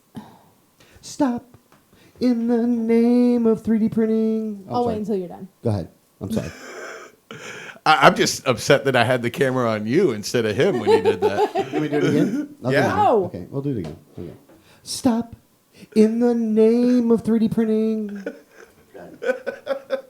Okay. I'm the adultier adult today. You're the adultier adult today? Yeah. As in most days. Not yesterday, but today. But so Cody Wilson, who is a Texas man who actually posted online directions on how to print a 3D gun, a 3D printer, and was told by the State Department. The State Department basically ordered him to remove it from the internet. They don't know how the internet works. Yeah. So, so now he actually, and they claim like that it was against there are laws against providing military technology secrets to anyone basically, but to our enemies. And so they actually tried to say that under the international traffic in arms regulations that he could not put that on the internet. And so then he kind of redid his instructions and submitted them to the State Department saying, okay, I think I've fallen within all of your regulations. Are these okay? And it was supposed to be a 90-day review, and then they'd give him an answer, and that was 2 years ago. Wow, they're moving pretty fast for government. So he's actually filing suit against the State Department, and he's filing a First Amendment suit against them, saying that it wasn't even it wasn't even against the international traffic in arms regulations because that would be sensitive military hardware and weapons, and there was no military is using his plastic single shotgun. I'm going to teach you how to 3D print a trebuchet. Yeah, seriously though. I mean, like, the military's not using the one-offs. Not the ones you're printing off the 3D printer. Like we're now issuing 3D printers to all the military people. I mean, this is like a step above the gun that John Malkovich used in. Dang it! Now I forget the name of that movie. The one where he In was the Line of Fire. Yes, In the Line of Fire. Yeah, I mean that's what this is. They're like military secrets. Really? Now there have been a couple of instances where that this has come into play. In the 70s, the Department of Energy actually stopped the Progressive. That's what it was called, the Progressive magazine, because one of the reporters actually basically put in the recipe of how to make a hydrogen bomb, and they said that you can't do that because that would be, and they did prevail, although on appeal he appealed it and they dropped their suit. So he ended up being able to print that because, he basically what he said is that he pieced together how to do it from articles that were publicly, made to the public. And because of that, he wasn't giving any more information than that was already out there. And so they ended up dropping their suit against him. Now, the publishing company and I think we haven't talked about this, but I know a lot of people know about it because it was in the 80s and it was like a pretty popular lawsuit, is that a publishing company released a book called The Hitman, which was basically how to, commit murder and get away with it. And in the 90s, someone used that book and committed a triple homicide. And they sued the book publisher. And what was ruled was that the publisher had the right to print the book, but also could be held responsible for anyone who used the book in commission of a crime. Wow. Damn. Land of the free, folks. So I would think that based on some of the precedent, you're going to see where these the printing of these 3D guns and things like that will be considered free speech, that you can actually publish them and that anyone will be able to publish these, but that you can be held liable for anyone who uses that to commit a crime. I don't know about all that, but, it is what it is, man, at the end of the day. The 3D gun story just doesn't do it for me like it used to do it for me, by the way. I'm sorry about that, by the way. It just doesn't seem to, it's not it doesn't tickle me. It doesn't touch me. Doesn't blow your skirt up? No, it doesn't blow my skirt up. Not the way that other stories have blown my skirt up. You know what I'm saying? It really doesn't. I'm sorry. Okay. Can I say I'm sorry? Go ahead. I'm sorry. Okay. That's good. All right, what else? Look, hour number 2 is not all the way up yet. I mean, and we did make it through all that stuff pretty quickly. Are a we lot taking a quicker than I break? thought we were going to. Well, because you didn't talk about any of them. Yeah. I talked about the UK stuff. I talked about the presidential candidates and mass surveillance. I was very happy about the mass surveillance thing. The 3D gun thing, though, you're right. I didn't really want to go, it is what it is. So Should we take a half break? yeah, let's take a break here for a second, though. Let's take a break. We kind of reset ourselves up here. Figure out what we're going to talk about after this. Yeah, let's figure this stuff out. All right, you're listening to Liberty Underground.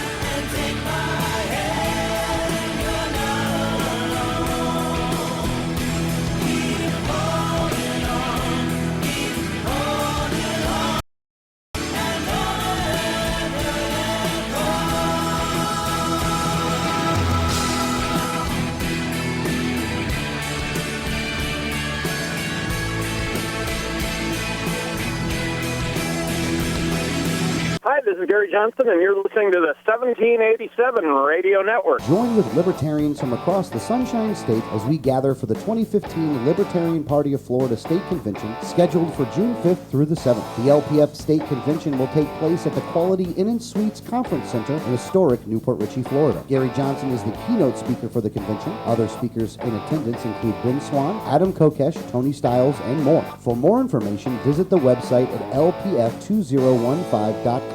Once again, the website address is lpf2015.com. Liberty starts with a like. Facebook.com/Liberty Underground. If you received a ticket in Florida, contact Oropesa Law Offices, 800-774-9883 or tacklemyticket.com. Attorney Oropesa understands the stress associated with being charged with a traffic ticket. In many non-criminal ticket cases, there may be no court appearance, no points, and no traffic school. Attorney Oropesa handles criminal violations, DUI, and license suspension matters. Don't face these serious legal matters alone. Initial consultation is free. Call now and you will be advised about any potential defense, constitutional rights violations, the possibility of having your driving privileges restored, or preventing a suspension from going into effect. If you've been classified as a habitual traffic offender, have a driver's license suspension matter, or a pending DUI case, call Oropesa Law Offices now so you can be advised about your particular case. Call 1-800-774-9883 24 hours a day, 7 days a week, or visit tacklemyticket.com.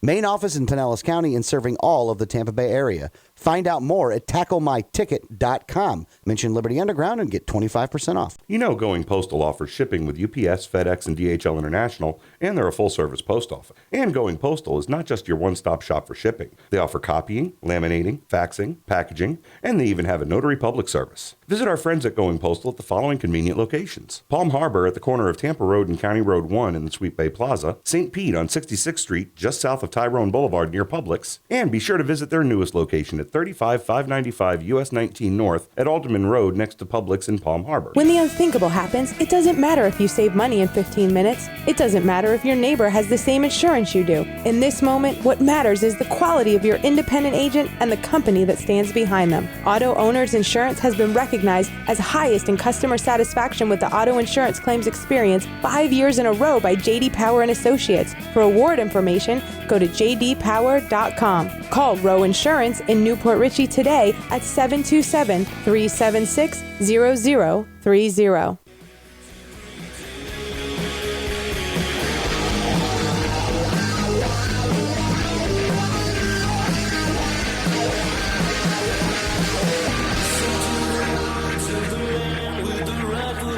Welcome back to Liberty Underground on the 1787 Radio Network. If you'd like to call the program, the number is 1-800-525-4032. Refresh Telecom, 1-800-525-4032. That is the phone number if you would like to call. You know what? Totally off topic, but I'm totally going to say it anyway, though. Have you seen like the advertisements for Fury Road, that Mad Max movie? Yes. No. You haven't seen any of them? No. Like not one? Is that you've seen commercials for it? No. I know you've been in the room when commercials have happened for it. Maybe you've just tuned out of them. But. No, I'm normally, if you're watching something that I'm not interested in, I'll sit there with the computer and I have no idea what's going on the TV if I have the computer in my lap. Okay, all right, fair enough then. What do you think about this thing? I'm not a big fan of the remakes. I don't get really excited about these remakes because I remember the originals from when I was a child, and they're never as good as the original was. I mean, yeah, the production values are better, the effects are better, they've got bigger budgets, but whether it's nostalgia for the original or whatever, or whether it really was a better movie originally, I just find that these remakes, they don't blow my skirt up. Like I didn't even watch the remake of Red Dawn because I was so mad that they remade it. I haven't seen that yet either. I do want to watch it though, but I haven't seen it yet though. I mean, the original I loved so much, and Wolverines exactly, and I can't see this being better. And they're like changing the storyline, like the countries that are involved and all that, and so. I do want to see the Mad Max movie. I'll see it when it comes out on HBO or whatever, probably. But it's not got me going. Oh, I gotta go see this. I got a question for you guys. By the way, though, let me ask you a different question, different subject. So, like when you are going through like airport security, right, and you put something through an X-ray machine, like, do you think that the X-ray machine somehow wouldn't detect certain things? I know that sometimes, Danielle, when you go to the Capitol and you put the X-ray machine, sometimes they don't detect everything. They haven't done it with some things. Like a gun. Like guns, for instance, or computers sometimes. Or they want you to separate out the computers or everything. But if you were trying to smuggle, I don't know, let me just throw something crazy out there for you. An 8-year-old boy, for instance. Do you think that the X-ray machines are going to catch that? Probably. The odds are pretty good that they would, right? Well, an 8-year-old boy being smuggled into Spain in a suitcase was caught by police using the X-ray scanning on bags crossing borders into its Ceuta, or Chuti, enclave from Morocco. So somebody's trying to smuggle in an 8-year-old... By the way, why do you have to smuggle an 8-year-old boy? Like, I can understand you not wanting to pay full airfare on stuff. You know what I'm saying? But, like, this is kind of going out, kind of getting a little crazy. Shouldn't you get a discount at that age? Well, wait a minute. You'd think. The fact that they found him going into the country and not leaving the first country means that at least one airport security was a little lacking. Well, they were leaving from the Ivory Coast, and I really don't think they have a whole lot of security at the Ivory Coast. Yeah.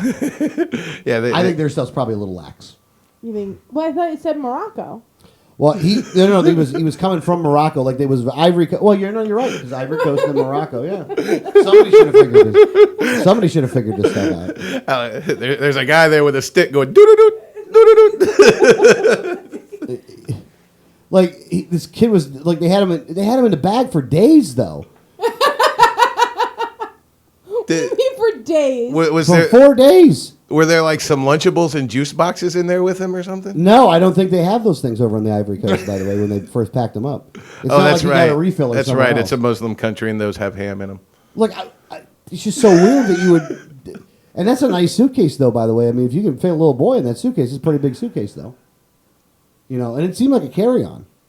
It's like one of those traveling ones. I mean, It's like a Macy's luggage commercial. I wonder if they're going to try to use this as a luggage commercial. Thing so sturdy you could fit an 8-year-old boy from the Ivory Coast in it. Samsonite luggage. We're smuggler approved. I don't even know what to say about that. You don't have any comment there? I don't. I don't even know what to. To think that you weren't going to get caught was pretty dumb. Was it Han Solo and Chewbacca smuggling them in? No, it was not. It was like some 19-year-old woman, actually.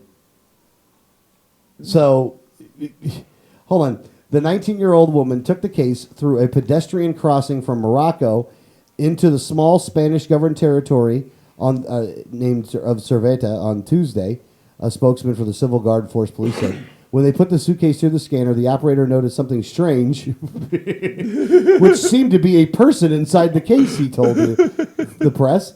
When it was open, they found a minor in a terrible state, which, he really does have a terrible state. He has this big black mark right across his eyes.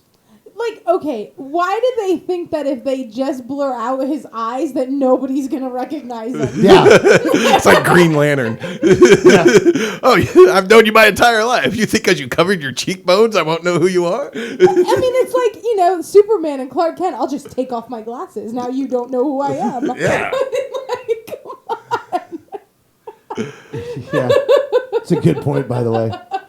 Really is sad, though. This is what we're coming to, though. Like, look, man, people want to find a way to immigrate, man, no matter what. I mean, they're willing to do anything that they can do in order to, get these people over.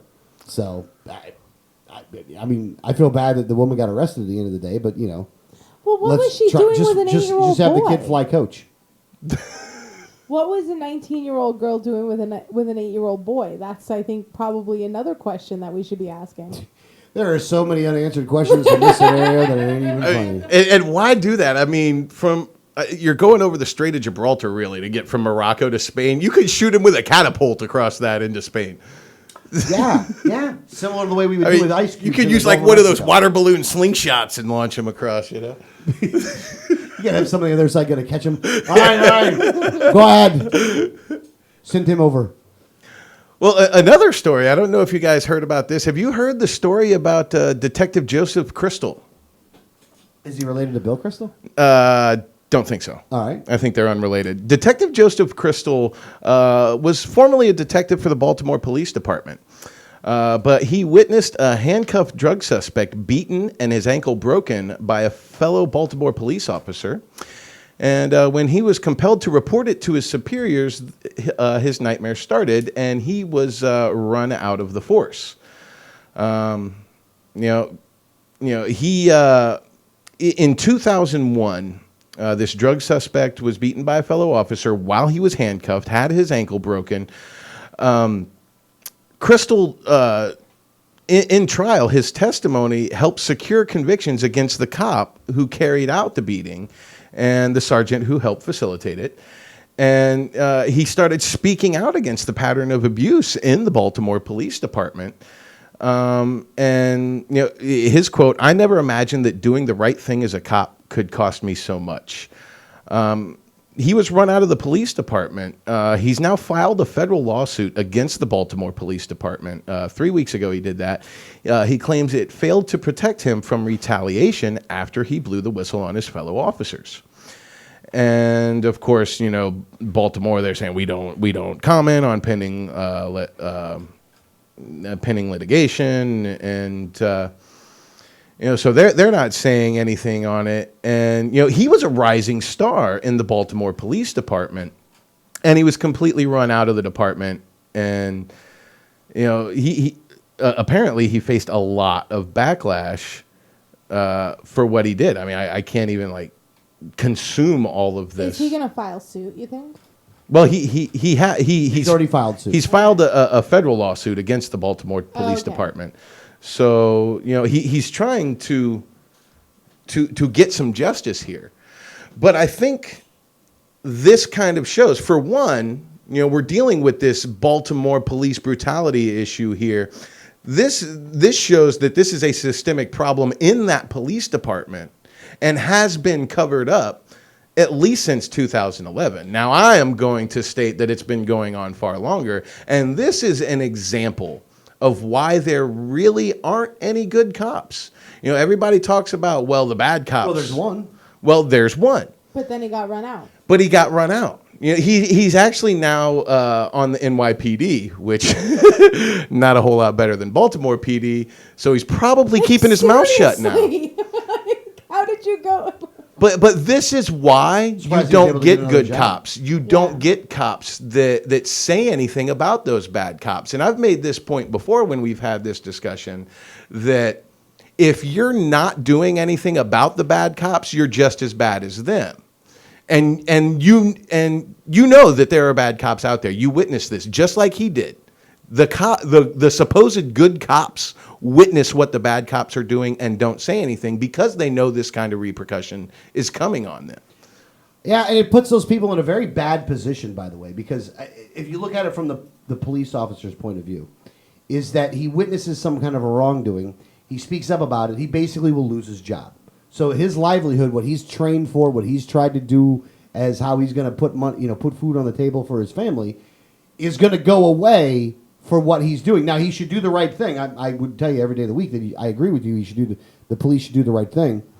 It's sad that the system that has been built is one that protects these people, which is another reason why.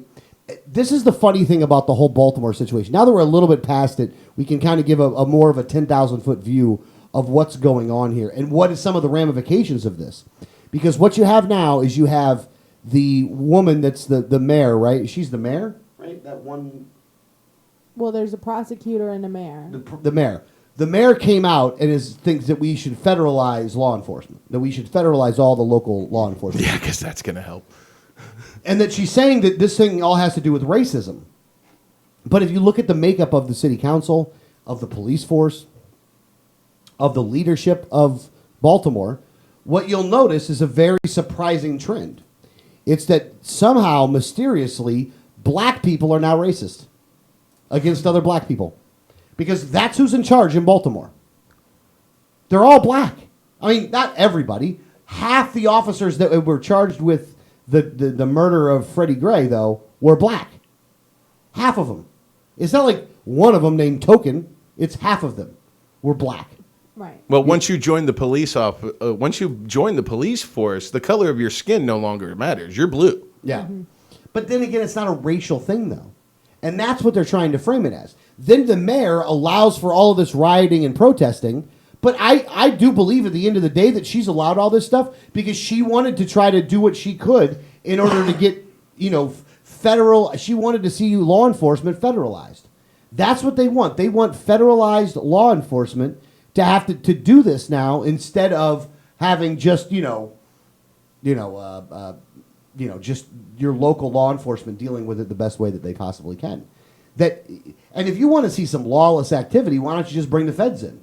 And somebody actually made the point of, like, if you really want to see some injustice, go ahead and let the feds deal with it. Yeah, nobody's done racism better in this country than the federal government has. Yeah, they're pretty damn good at They it. took it to another level. They did. They took it to a federal level.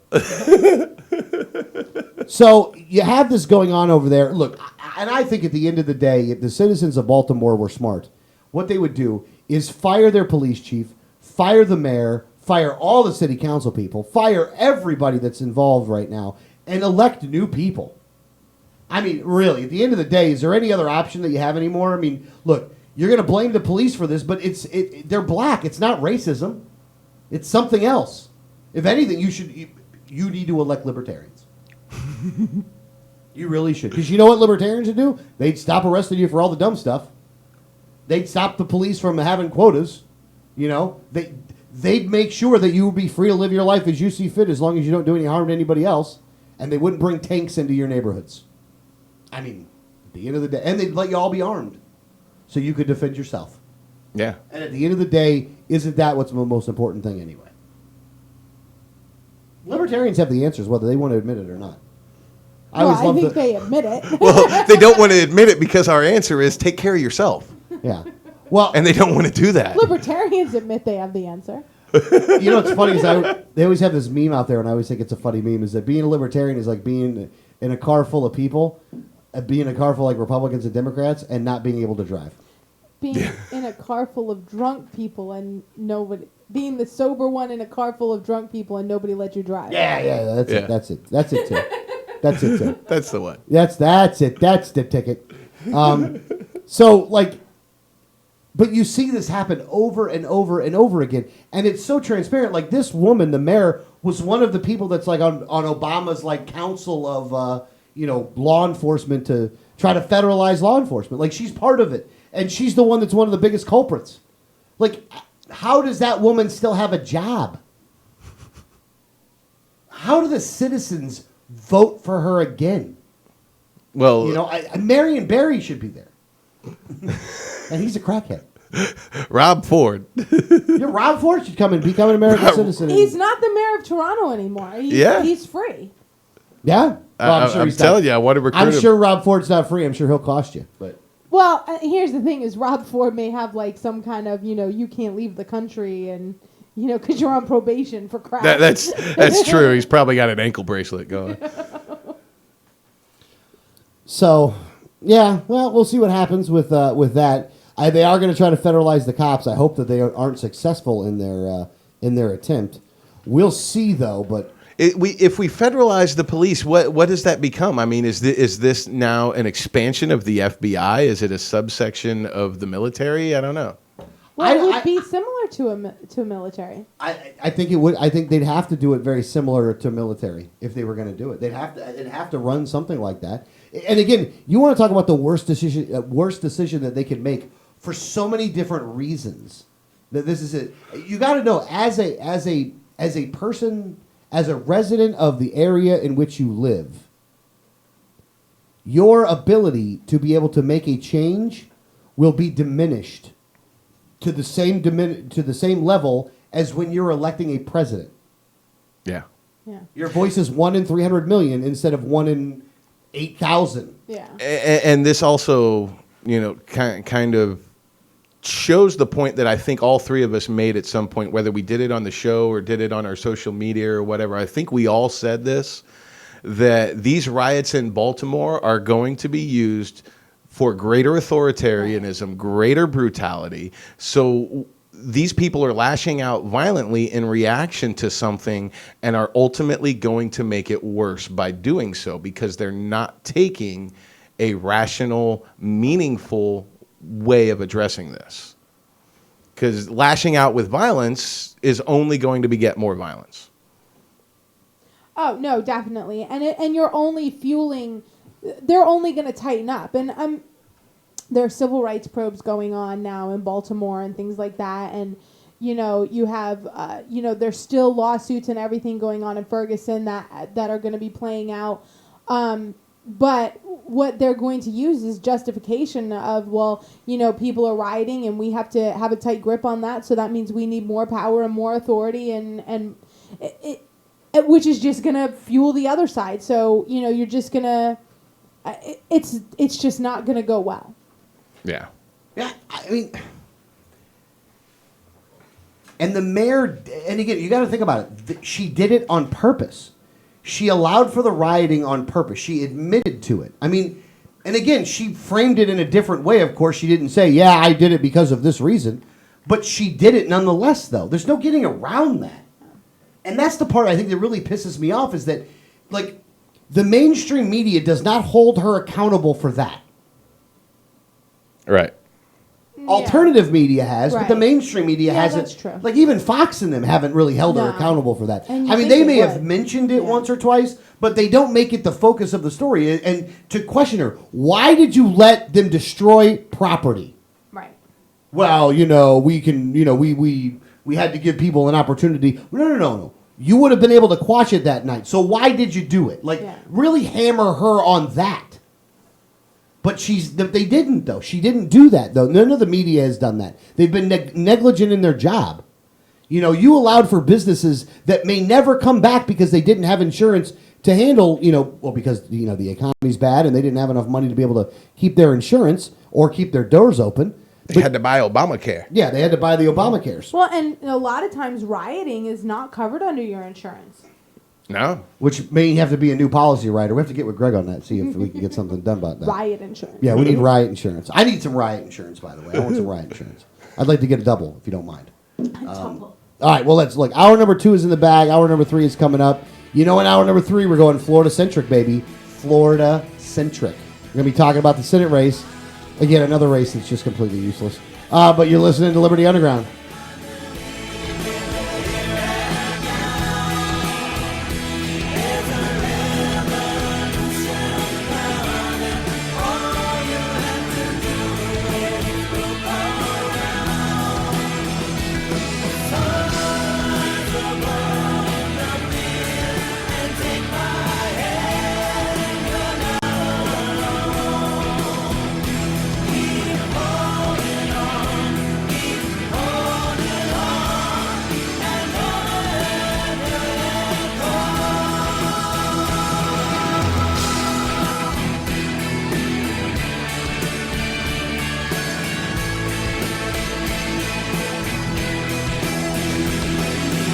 This is Gary Johnson, and you're listening to the 1787 Radio Network. Join with libertarians from across the Sunshine State as we gather for the 2015 Libertarian Party of Florida State Convention, scheduled for June 5th through the 7th. The LPF State Convention will take place at the Quality Inn & Suites Conference Center in historic Newport Richey, Florida. Gary Johnson is the keynote speaker for the convention. Other speakers in attendance include Ben Swan, Adam Kokesh, Tony Stiles, and more. For more information, visit the website at lpf2015.com. Once again, the website address is lpf2015.com. Liberty starts with a like. Facebook.com/Liberty Underground. If you received a ticket in Florida, contact Oropesa Law Offices, 800-774-9883 or tacklemyticket.com. Attorney Oropesa understands the stress associated with being charged with a traffic ticket. In many non-criminal ticket cases, there may be no court appearance, no points, and no traffic school. Attorney Oropesa handles criminal violations, DUI, and license suspension matters.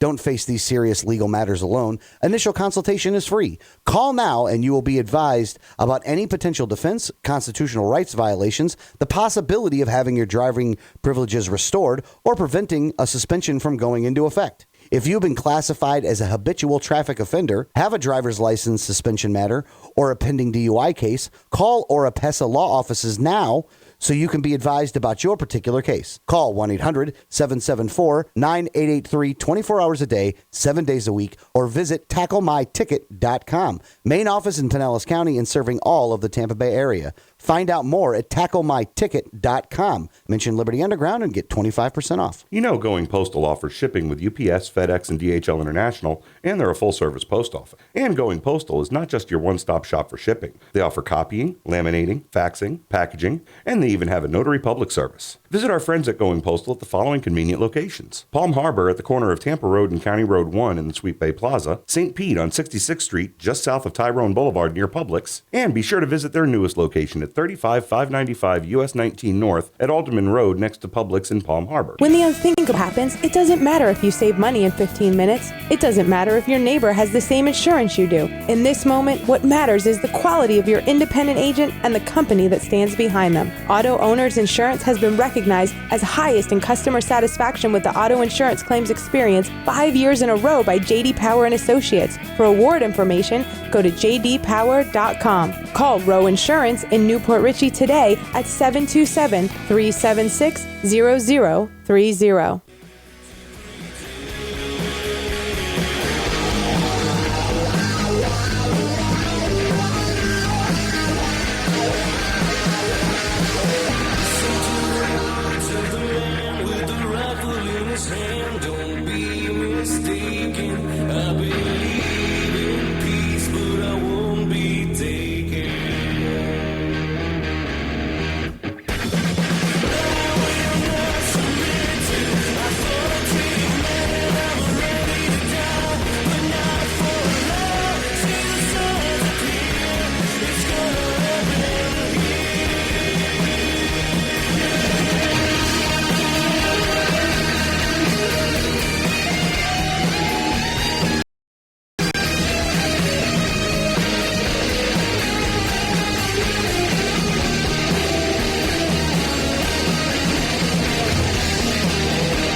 This is Liberty Underground with Alex Snicker, Danielle Alexandra, and Greg Bowen on the 1787 Radio Network.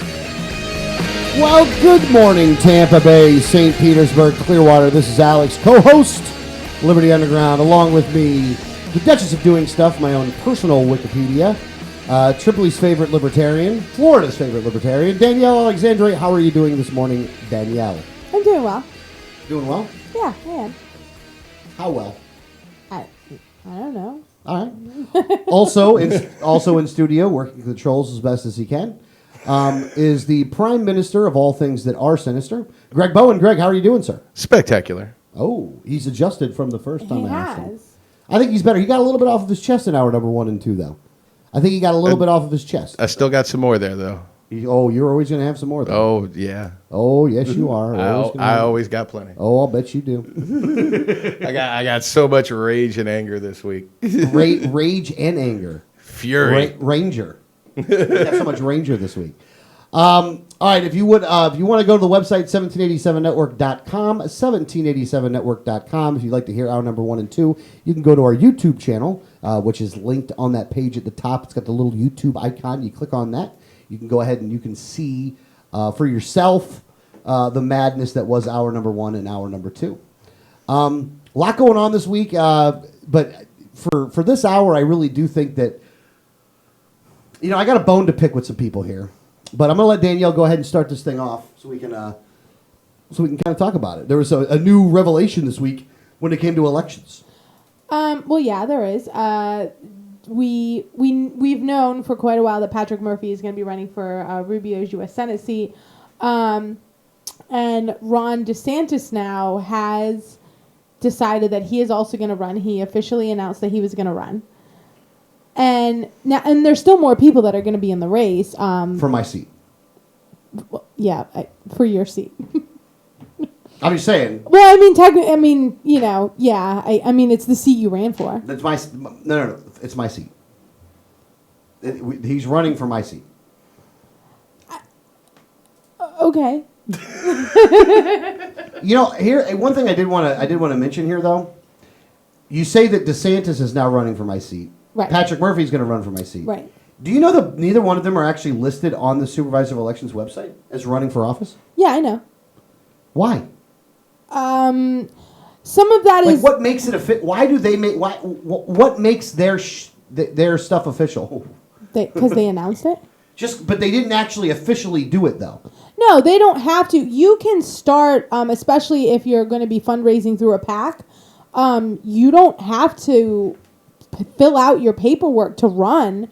Like, the only thing that your paperwork to run to be an official candidate through the paperwork is that you can start taking campaign contributions to your campaign fund.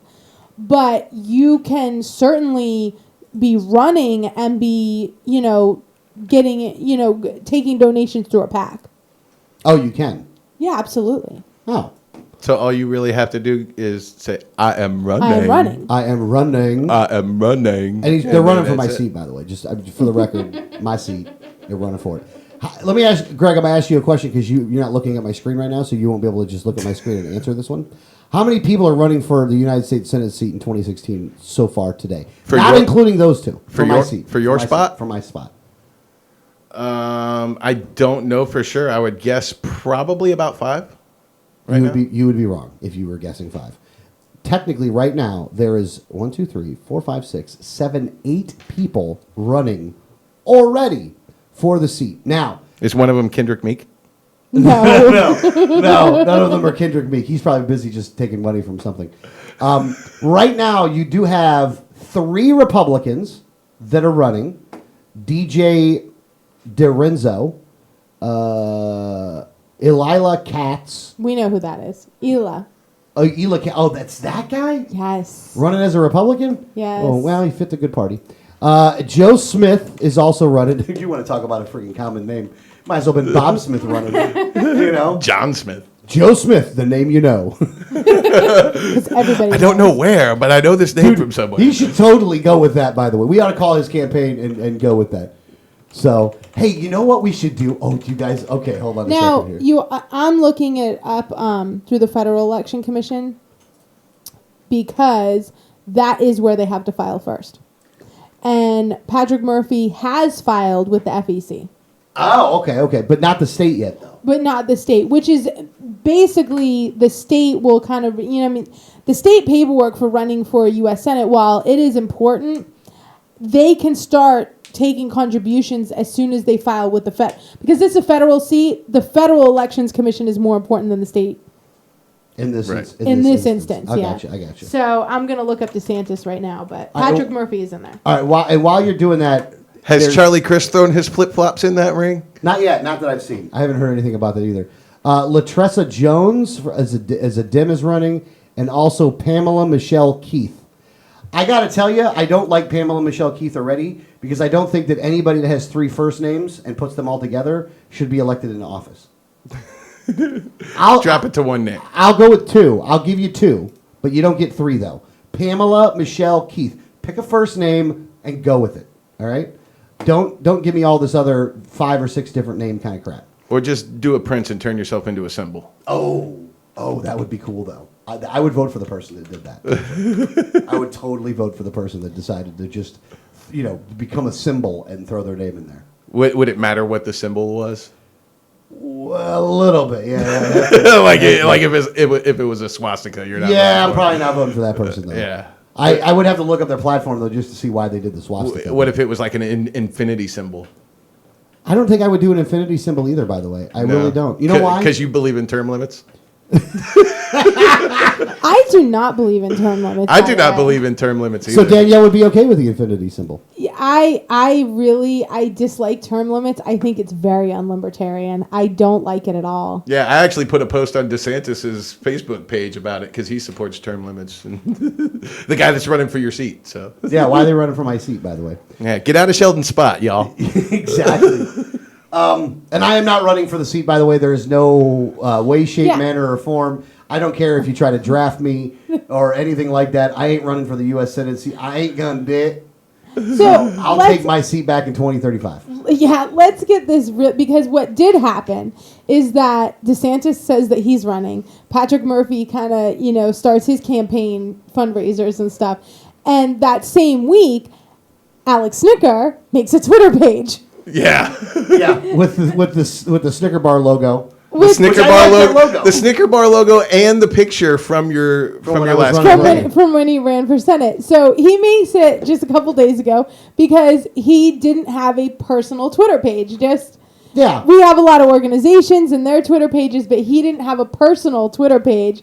So he makes a personal Twitter page and everyone goes crazy. Like, well, I'm assuming that you're running for Senate? No. No. Alex is not running for Senate. He's not running for anything. Just get it out of your heads now. I don't want to see all of a sudden people writing checks to Alex Snicker for whatever because it ain't happening. No, you can write checks to Alex Snicker, just not for Senate. Yeah, I'm not running, so I can take the checks. He would need a lot more checks because it would be his rehoming fund as well. His relocation fund. Put a lot of zeros on that.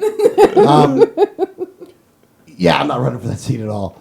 But I will say that why the Twitter page ended up happening though? It actually had more to do with Baby Gates than it had to do with anybody else.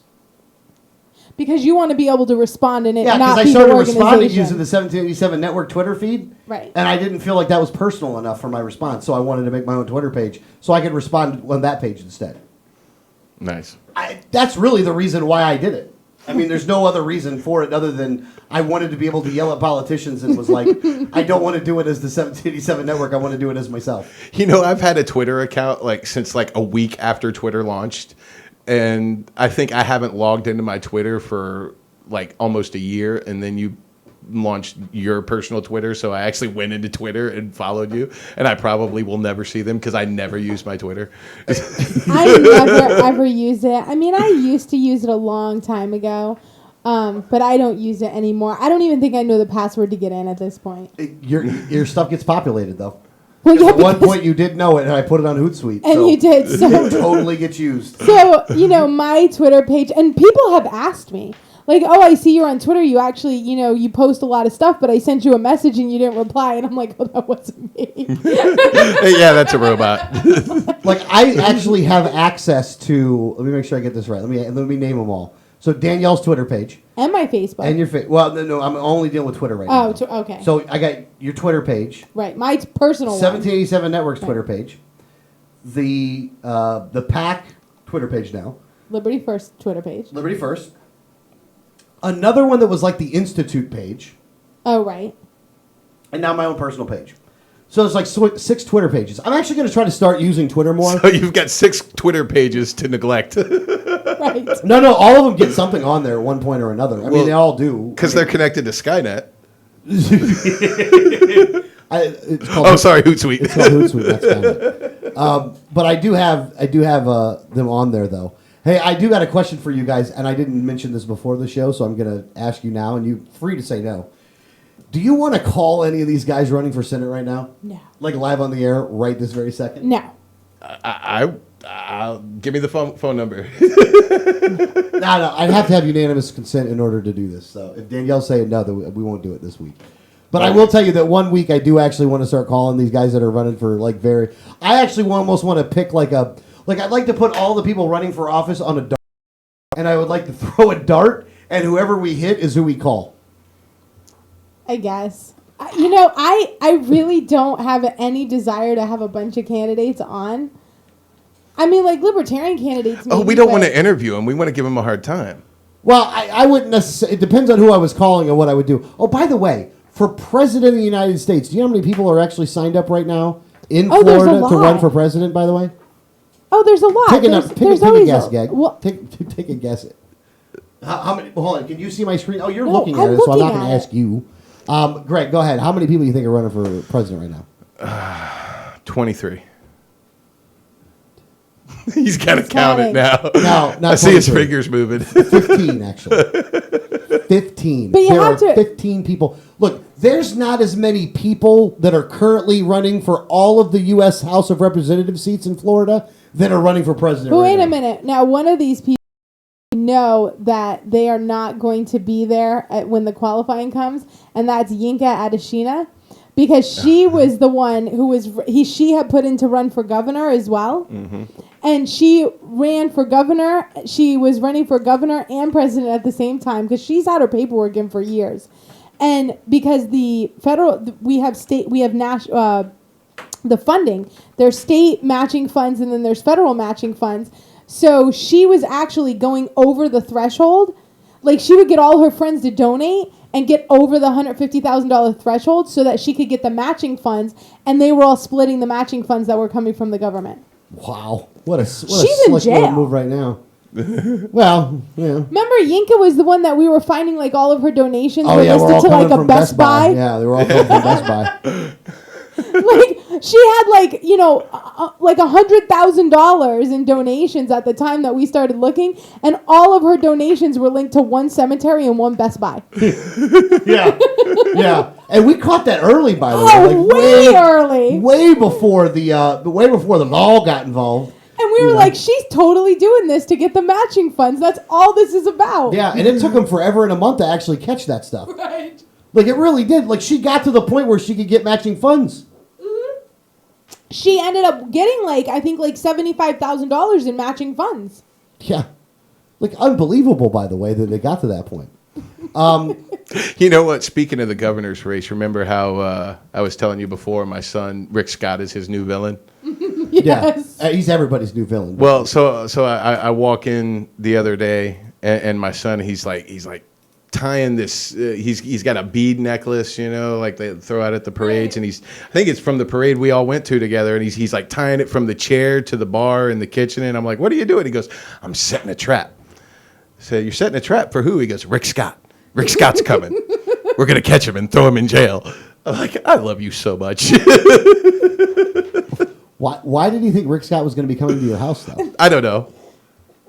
I don't know. He's the bad guy. Yeah, he's the bad trying to catch guy. the bad guy. Yeah, Rick Scott is his default villain.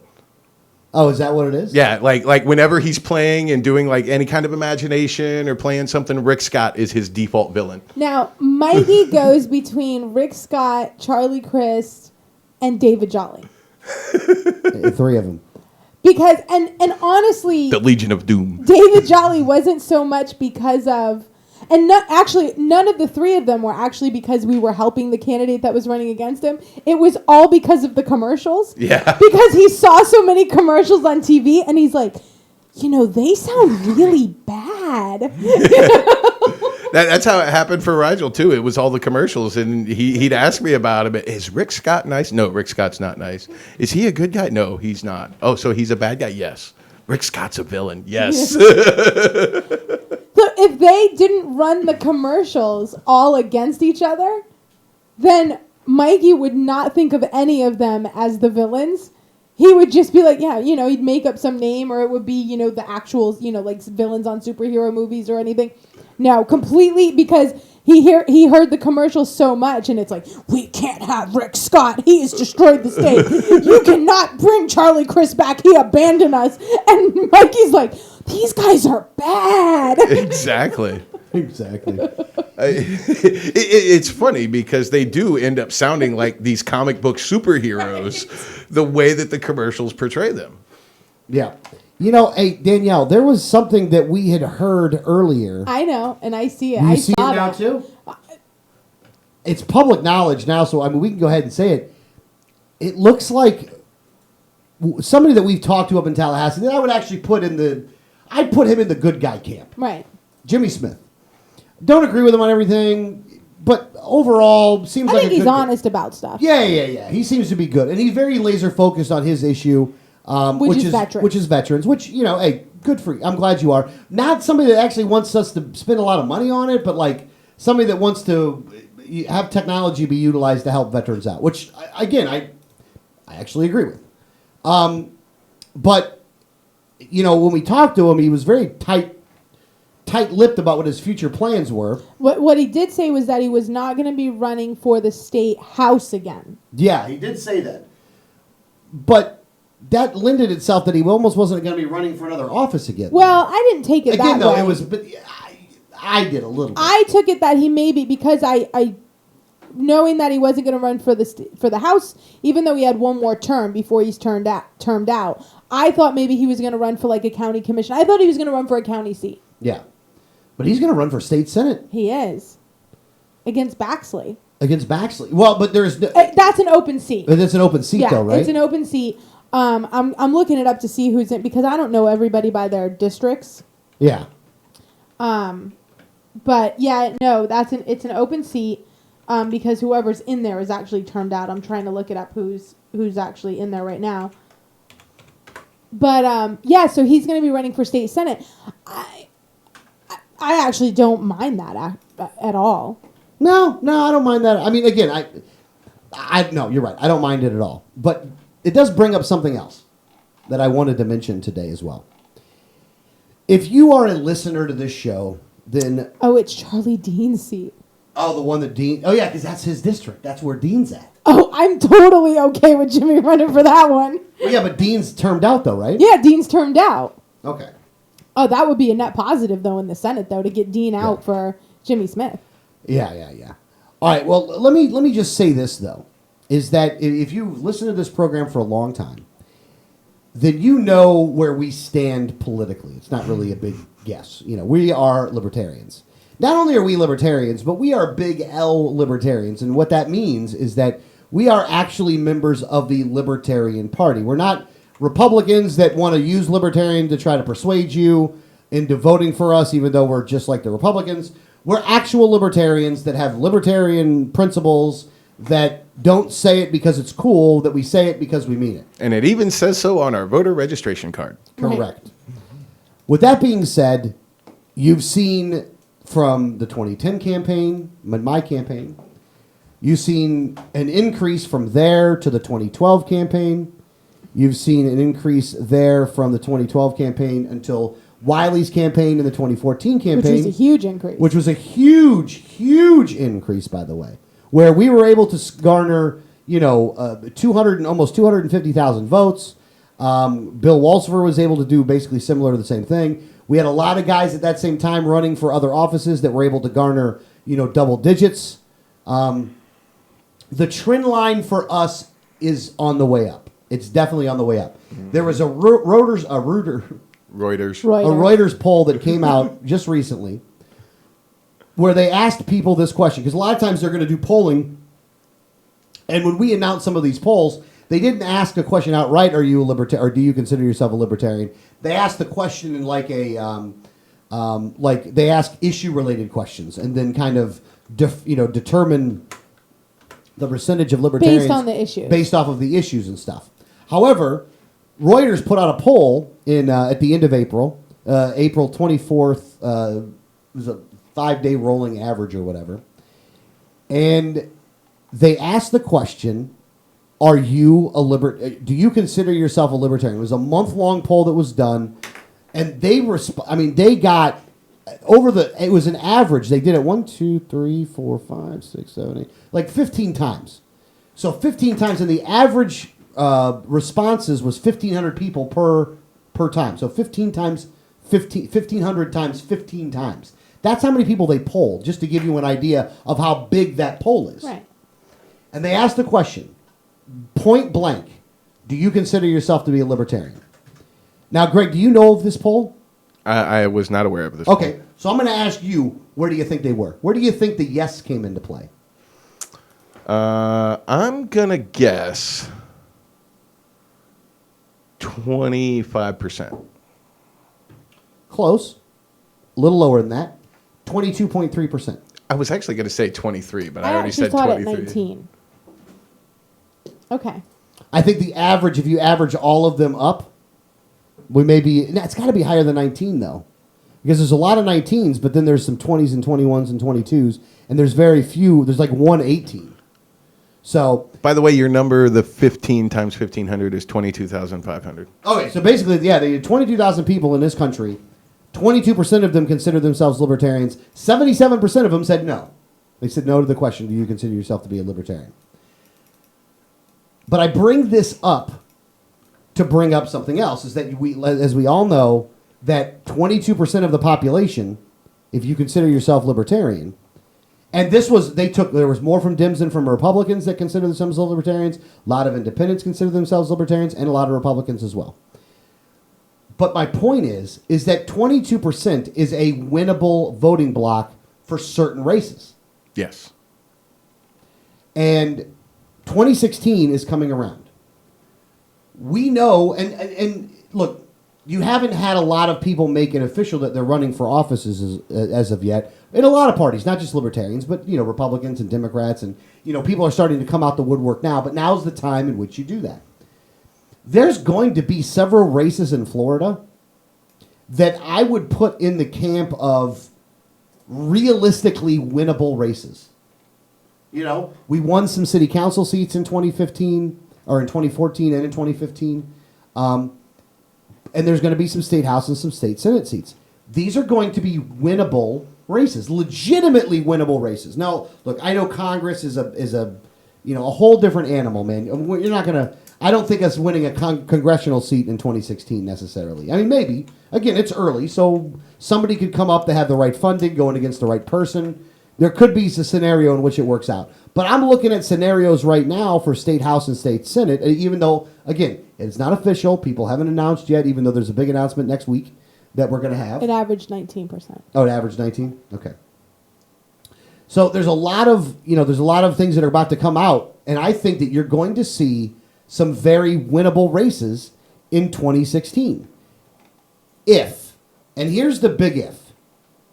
The big if is, as soon as a libertarian announces for the state house that they're running, you need to look at their campaign immediately. And you need to make a determination right away, and you need to put yourself in one of two camps.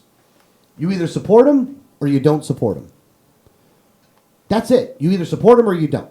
If you do support him, you need to support him immediately and right away, and you need to give him money right off the bat. Because the more money you hit ahead of time, the better off he's going to be. And it doesn't matter if you give him the money in a year nearly as much as if you give him the money now. The money now means a lot more than the money a year from now. Because you can always give him more money. But those people are only maxed out at a certain amount of money, though. You also should give money to me.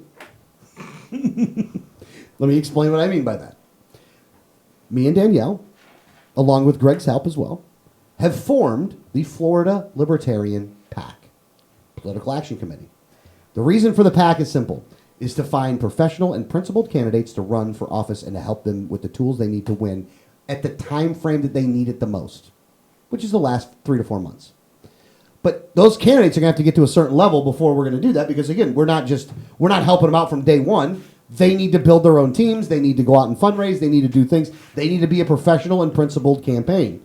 But from that, though, there's going to be a couple this year that are going to be there, I think. I'm feeling very, very confident about this, which is why you should give money to the PAC because we're going to find the ones that we think have the best shot of winning. And again, we're not just going to pick somebody for the sake of picking somebody. We're going to actually go out there and do the due diligence. But we're also going to raise as much money as we can so we can get these guys a win to get them over the top because PACs are needed, at least right now, the way that the system is set up. But at any rate, I do think that there is a lot of things to be positive about considering if 22% of the population is considering themselves a libertarian, then we really do have some things that we can work on here. Quite frankly, I remember the days where you weren't even asked. The fact that libertarian shows up as an option in the poll is leaps and bounds ahead of where we were when I started in this. Yeah. Well, and this was a poll strictly to say, do you consider yourself a libertarian? Yeah. So that's even more so. Yeah, we weren't even included in the polls before. Now they're doing polls just to see where we're at. Yeah. Exactly. Which is why things are going a lot better right now. But let's go ahead and take a break here real quick. When we get back, more exciting things from the Sunshine State. You're listening to Liberty Underground.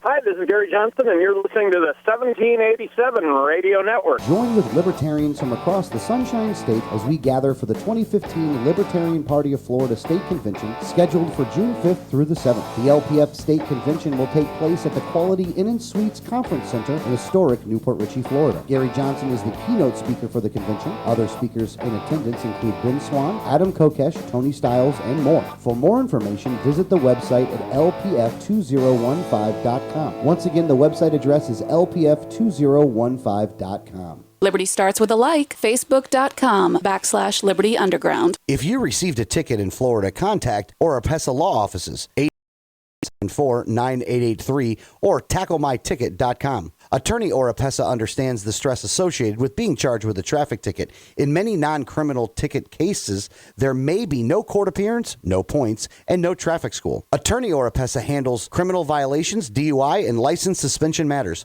Don't face these serious legal matters alone. Initial consultation is free. Call now and you will be advised about any potential defense, constitutional rights violations, the possibility of having your driving privileges restored, or preventing a suspension from going into effect. If you've been classified as a habitual traffic offender, have a driver's license suspension matter, or a pending DUI case, call Oropesa Law Offices now so you can be advised about your particular case. Call 1-800-774-9883 24 hours a day, 7 days a week, or visit tacklemyticket.com. Main office in Pinellas County and serving all of the Tampa Bay area. Find out more at tacklemyticket.com. Mention Liberty Underground and get 25% off. You know, Going Postal offers shipping with UPS, FedEx, and DHL International, and they're a full-service post office. And Going Postal is not just your one-stop shop for shipping. They offer copying, laminating, faxing, packaging, and they even have a notary public service. Visit our friends at Going Postal at the following convenient locations: Palm Harbor at the corner of Tampa Road and County Road 1 in the Sweet Bay Plaza, St. Pete on 66th Street just south of Tyrone Boulevard near Publix, and be sure to visit their newest location at 35595 US 19 North at Alderman Road next to Publix in Palm Harbor. When the unthinkable happens, it doesn't matter if you save money in 15 minutes. It doesn't matter if your neighbor has the same insurance you do. In this moment, what matters is the quality of your independent agent and the company that stands behind them. Auto Owners Insurance has been recognized as highest in customer satisfaction with the auto insurance claims experience 5 years in a row by J.D. Power and Associates. For award information, go to jdpower.com. Call Row Insurance in Newport Richey today at 727-376-0030.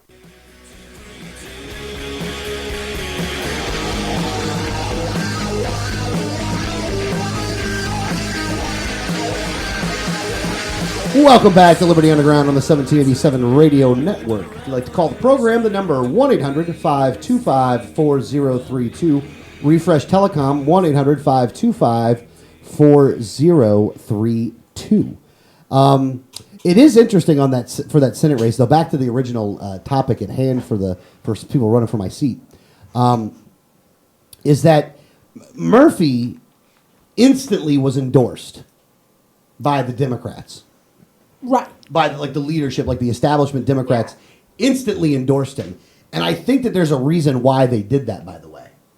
So that no one else would get in the race. Well, I don't think that it was. I don't think when they were looking at it that it was no one else. I think that they had a specific person in mind when they did it, though. Like Alex Singh? No. Alex Snicker? No. Charlie Crist? No. Kidrick Meek? What? No. Who? Well, Nobody knows. I keep having to answer his question. I'm going to say it, but he keeps answering the question, though. Alan Grayson. Oh. I think they did it to try to stop Grayson from running for that seat, because I don't think they want Grayson running for that seat, because I don't think they think Grayson could win that seat. And I think that they're right. I don't think Grayson could win that seat. I don't think Grayson could I don't win think there's either. a chance at all that Grayson could win that seat. He's too busy being Robin anyway. Now, who is going to end up throwing his hat in the ring for that, because he already opened his pack, is the Lieutenant Governor, Carlos Lopez Quintero or whatever. Quintero, yeah. Which, that's a little weird, too. You're already the Lieutenant Governor. Why don't you just stay there? I'm so sick of the Lieutenant Governors just going out and doing all this stuff. Because people are bailing on Rick Scott in droves. That's a second ship right there. Now, so Carlos Lopez Quintero is going to get in there. And then David Jolly is not ruling it out.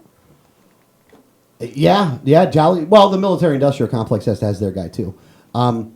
It's going to be weird, though, depending on who else runs for the seat. And also because there is the unknown factor of the Rube. Is that and don't get me wrong, he'll go back on his word tremendously if he does decide to run for this U.S. Senate seat. But I don't think it will do enough damage to him in the Republican Party for it to happen. And I think that they can frame this thing in a way in which they'll be able to give him some cover for this. Now, I doubt Rubio's getting back into it.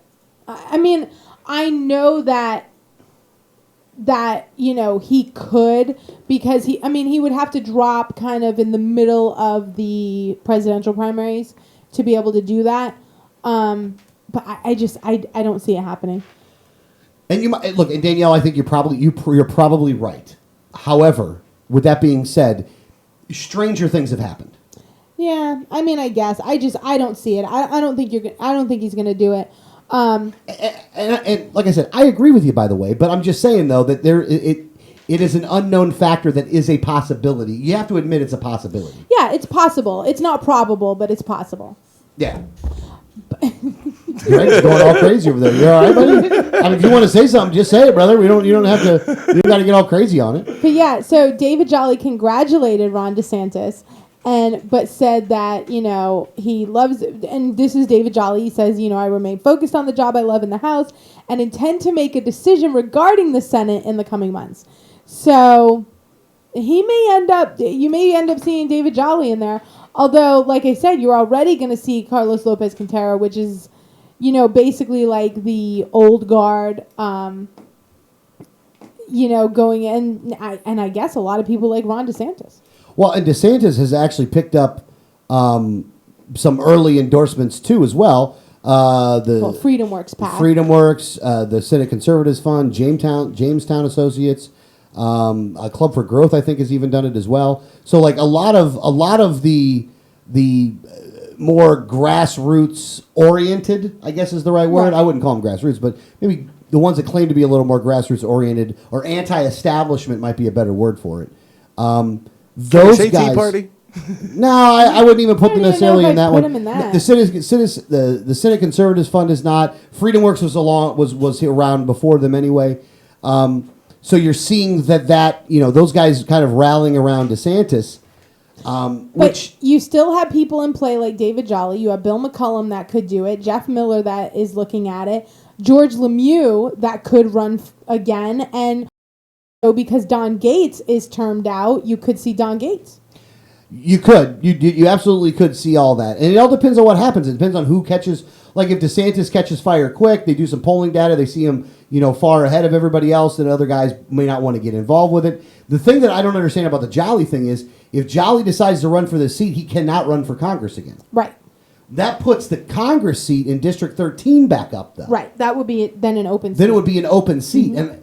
And it's an open seat in a purple district. I don't think that the Republicans are going to want Jolly to go out of there and allow... Because here's a scenario. And again, I know we're talking about plausibility of scenarios, but we're also dealing with some very, very large opportunists at the same time.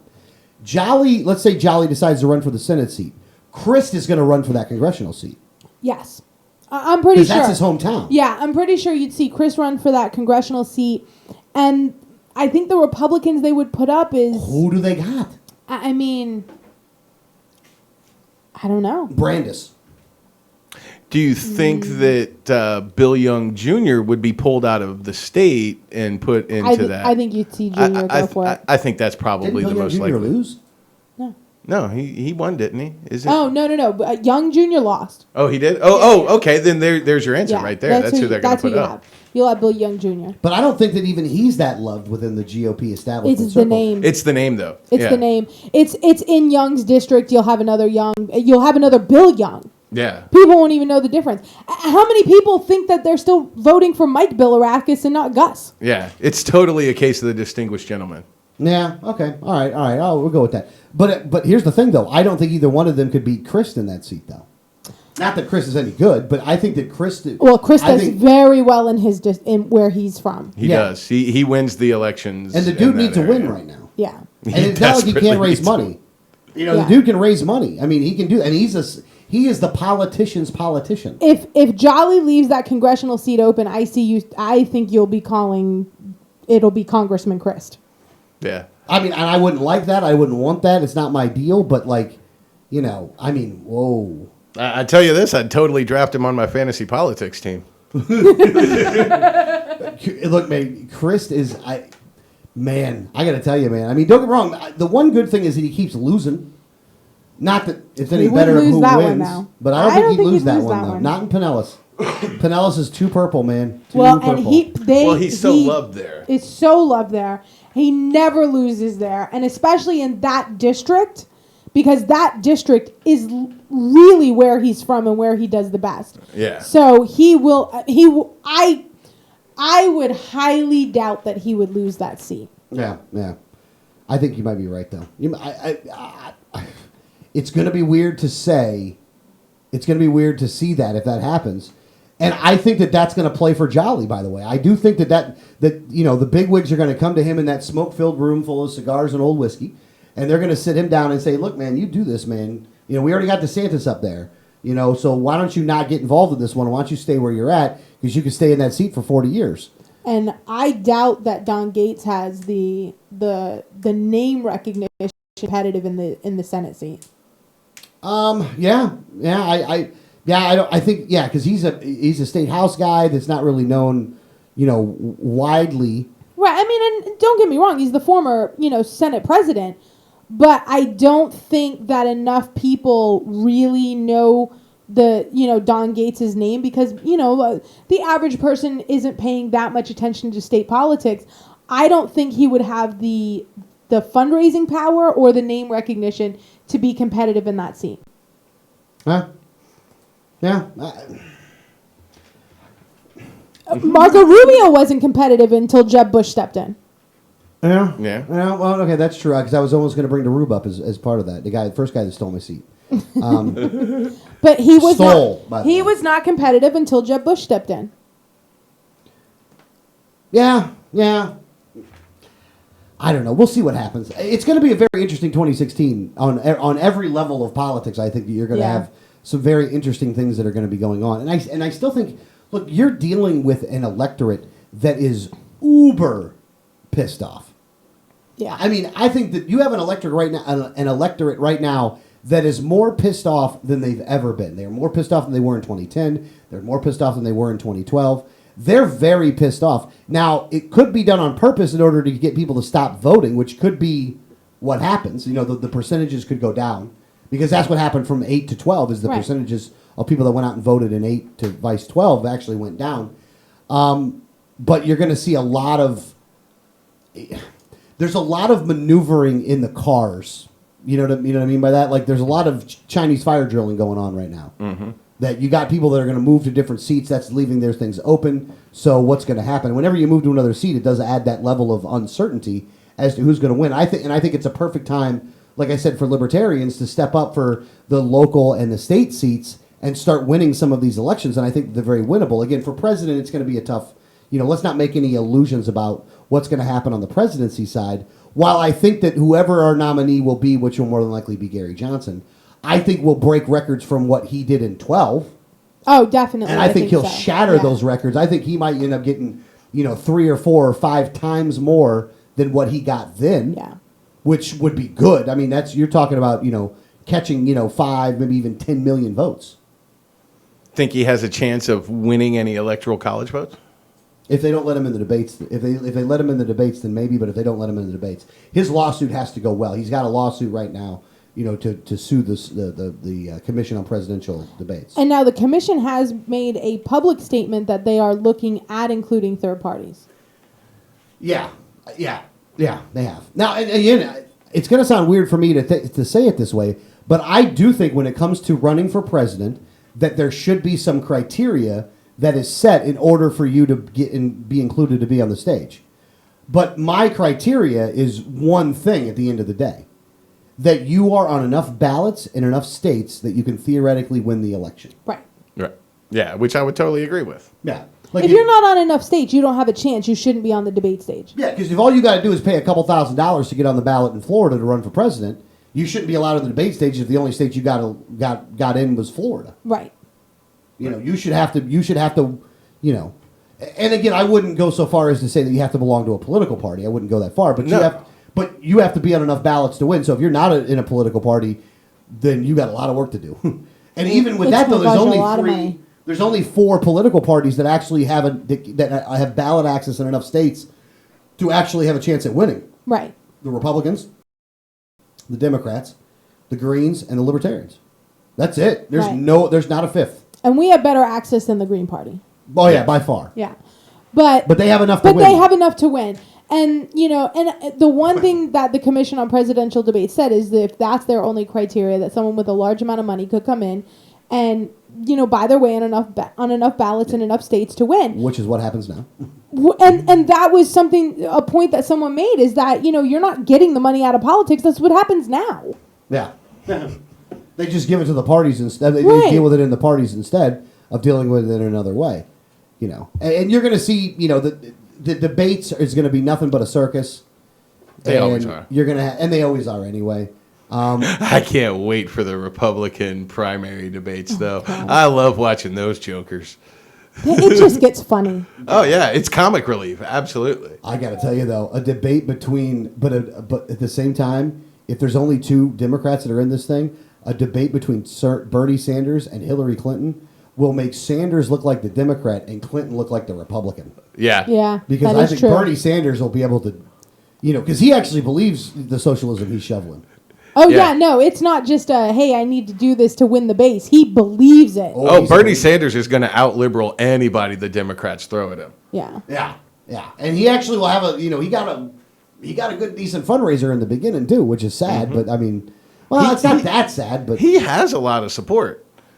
Yeah, he Yeah, has. he does. I wonder if he's going to be able to give her a run for her money. I mean, the problem's going to come into play for him is that he truly is in a general election just unelectable. Yeah. And the funny thing is, I agree with more things he says than I do Hillary Clinton. Oh, by far. Oh, by far. His problem is not identifying the problem. His problem is the his solution. solutions. Yeah. Is a lot of them. A lot of the solutions are just, you know. I mean, he'd be hard on the Fed, though. He'd want to end it. Yeah. Yeah, kind of, but his solution. He would at least be supportive of auditing the Fed. Yeah, transparency would be one thing I think he would be supportive of, but at the end of the day, though, this guy really is a socialist, though. I mean, and I'm not saying that as a negative term to him. No, he says it. He says Right, it. he said, no. He's a self-described socialist. I forget what the first office he was elected to. Wasn't he with a socialist party? Yeah. It was. Hold on. It was something within his own state. Yeah, something up there in Vermont, right? Yeah, Yeah. he's Vermont. So it was something up in Vermont, which, yeah, and again, though, you know what I always find to be funny, though? Like, this guy is a senator, you know, in Vermont, but how many people live in Vermont? It's like the amount of people in, like, Tampa. Yeah. It's the equivalent of winning an election in Tampa. Right. Like, the Tampa mayor got more votes than Bernie Sanders got. Yes. And not No, that's true. not because of it's a higher percentage, because there's just more people that live in this area. Right.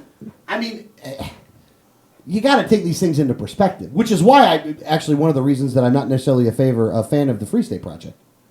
Because if you're going to take over a state, New Hampshire ain't the one to do it, because there's two. The thing that made them want to pick New Hampshire is the thing that made you not want to go to New Hampshire. Okay, so Bernie Sanders was originally part of the Liberty Union Party, which regularly endorsed Socialist Party candidates and is self-described democratic socialism.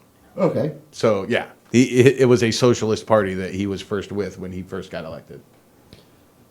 Yeah, well, we'll see what happens. Again, he's going to give her a run for her money, but at the end of the day, the Democrats will fall in line for Hillary. Just like the Republicans are going to fall in line for Jeb Bush. And you're going to see Bush versus Clinton again. Which Yeah. will help out Gary Johnson because he'll get a ton of votes. And the whole, I mean, they did polling, and it's like, 60% of Republicans say they're not going to be voting for Jeb Bush in the primary. Well, since only 20% of them show up. Well, the Republican presidential primaries do get a higher percentage. Yeah, it's than like 20. It's like 50. It's not even 50. I think last time it was like 46%. I thought it was 56% last time. No. Maybe. At least in Florida, it was 56. Maybe, but I think overall it was in the 40s. Yeah, I don't know. That's true though. Only half of those guys are caring enough there. So it's like 10% of the people who are actually going to show up won't vote for him.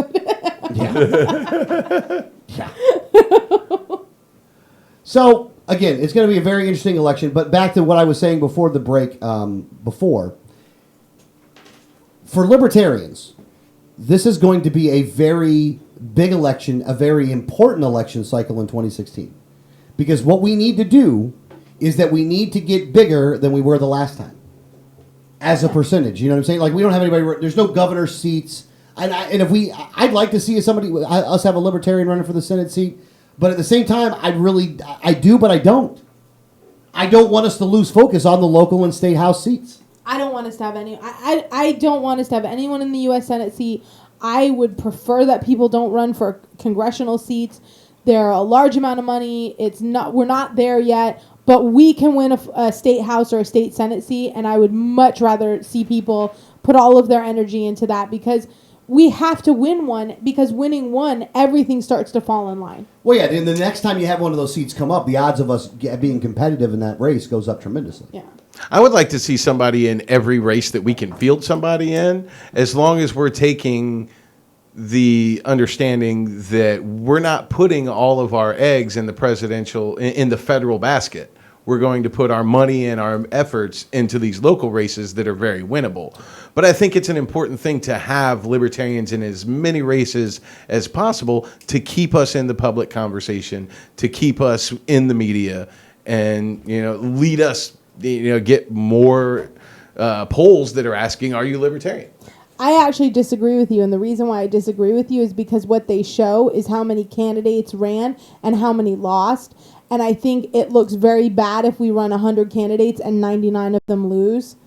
than if we run a very few amount of candidates and we get more wins. I think winning percentage actually helps us more than because you're not hearing about most of these races most people aren't hearing about most of these races, but they will hear about the one win. But you don't want to give the media a way to say, well, they had that one win, but they had 99 losses. Don't give them the opportunity to say it wasn't a big deal. It's not like the media doesn't say whatever they want about us anyway, and it's not like up to this point that we've won anything anyway. So I can understand your point. I don't agree, though. I think it's important to have someone in every race that we can get someone into. In a way, I actually disagree with both of you. Let me say it this way. I want us to have as many professional, principled candidates that are libertarians running for office as humanly possible. But what I don't want is just somebody to run for the sake of running. Right. So I'm and I didn't used to believe this, but Danielle has Chinese water tortured me to the point where I've actually started to buy into this. I do agree with that. And I do call it Chinese water torture, by the way. It's exactly what it is. But actually, I'm starting to go into. But this aren't now you that- Italian? Yeah. Okay. She imported it. She imported the Chinese water torture. Marco Polo brought it Yes. over.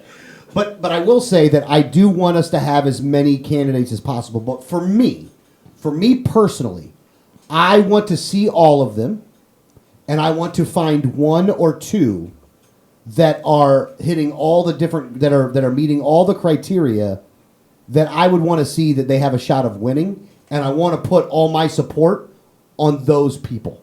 That I absolutely agree with. And then some of those things are not things that are necessarily in their control, by the way, mind you.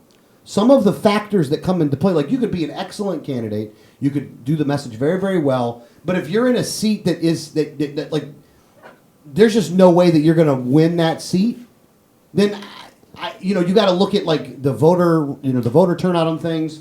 You got to look at all that. The demographics. I mean, if you're in like Southwest Florida and it's 77% Republican, you can't make up the deficit. Yeah. So exactly. So we'll see what happens. So like I said, I think we're gonna have some very, very good news that we can talk about here on the radio next week. So at least we can make it public, which I think will be very, very nice. So that's the show, folks. That's the show for the week. The website 1787network.com is the website. 1787network.com. Maybe next week we'll be able to play the game of speed dial call a representative running for office. Totally see if we can talk Danielle into doing that this week. I don't know for sure if she'll do it, but we'll see if she can. We're gonna outvote her. Yeah, we're gonna outvote her. So. We'll see if we can outvote her. But that's the show for the week, guys. Again, the website 1787network.com. Hopefully we see you guys next week.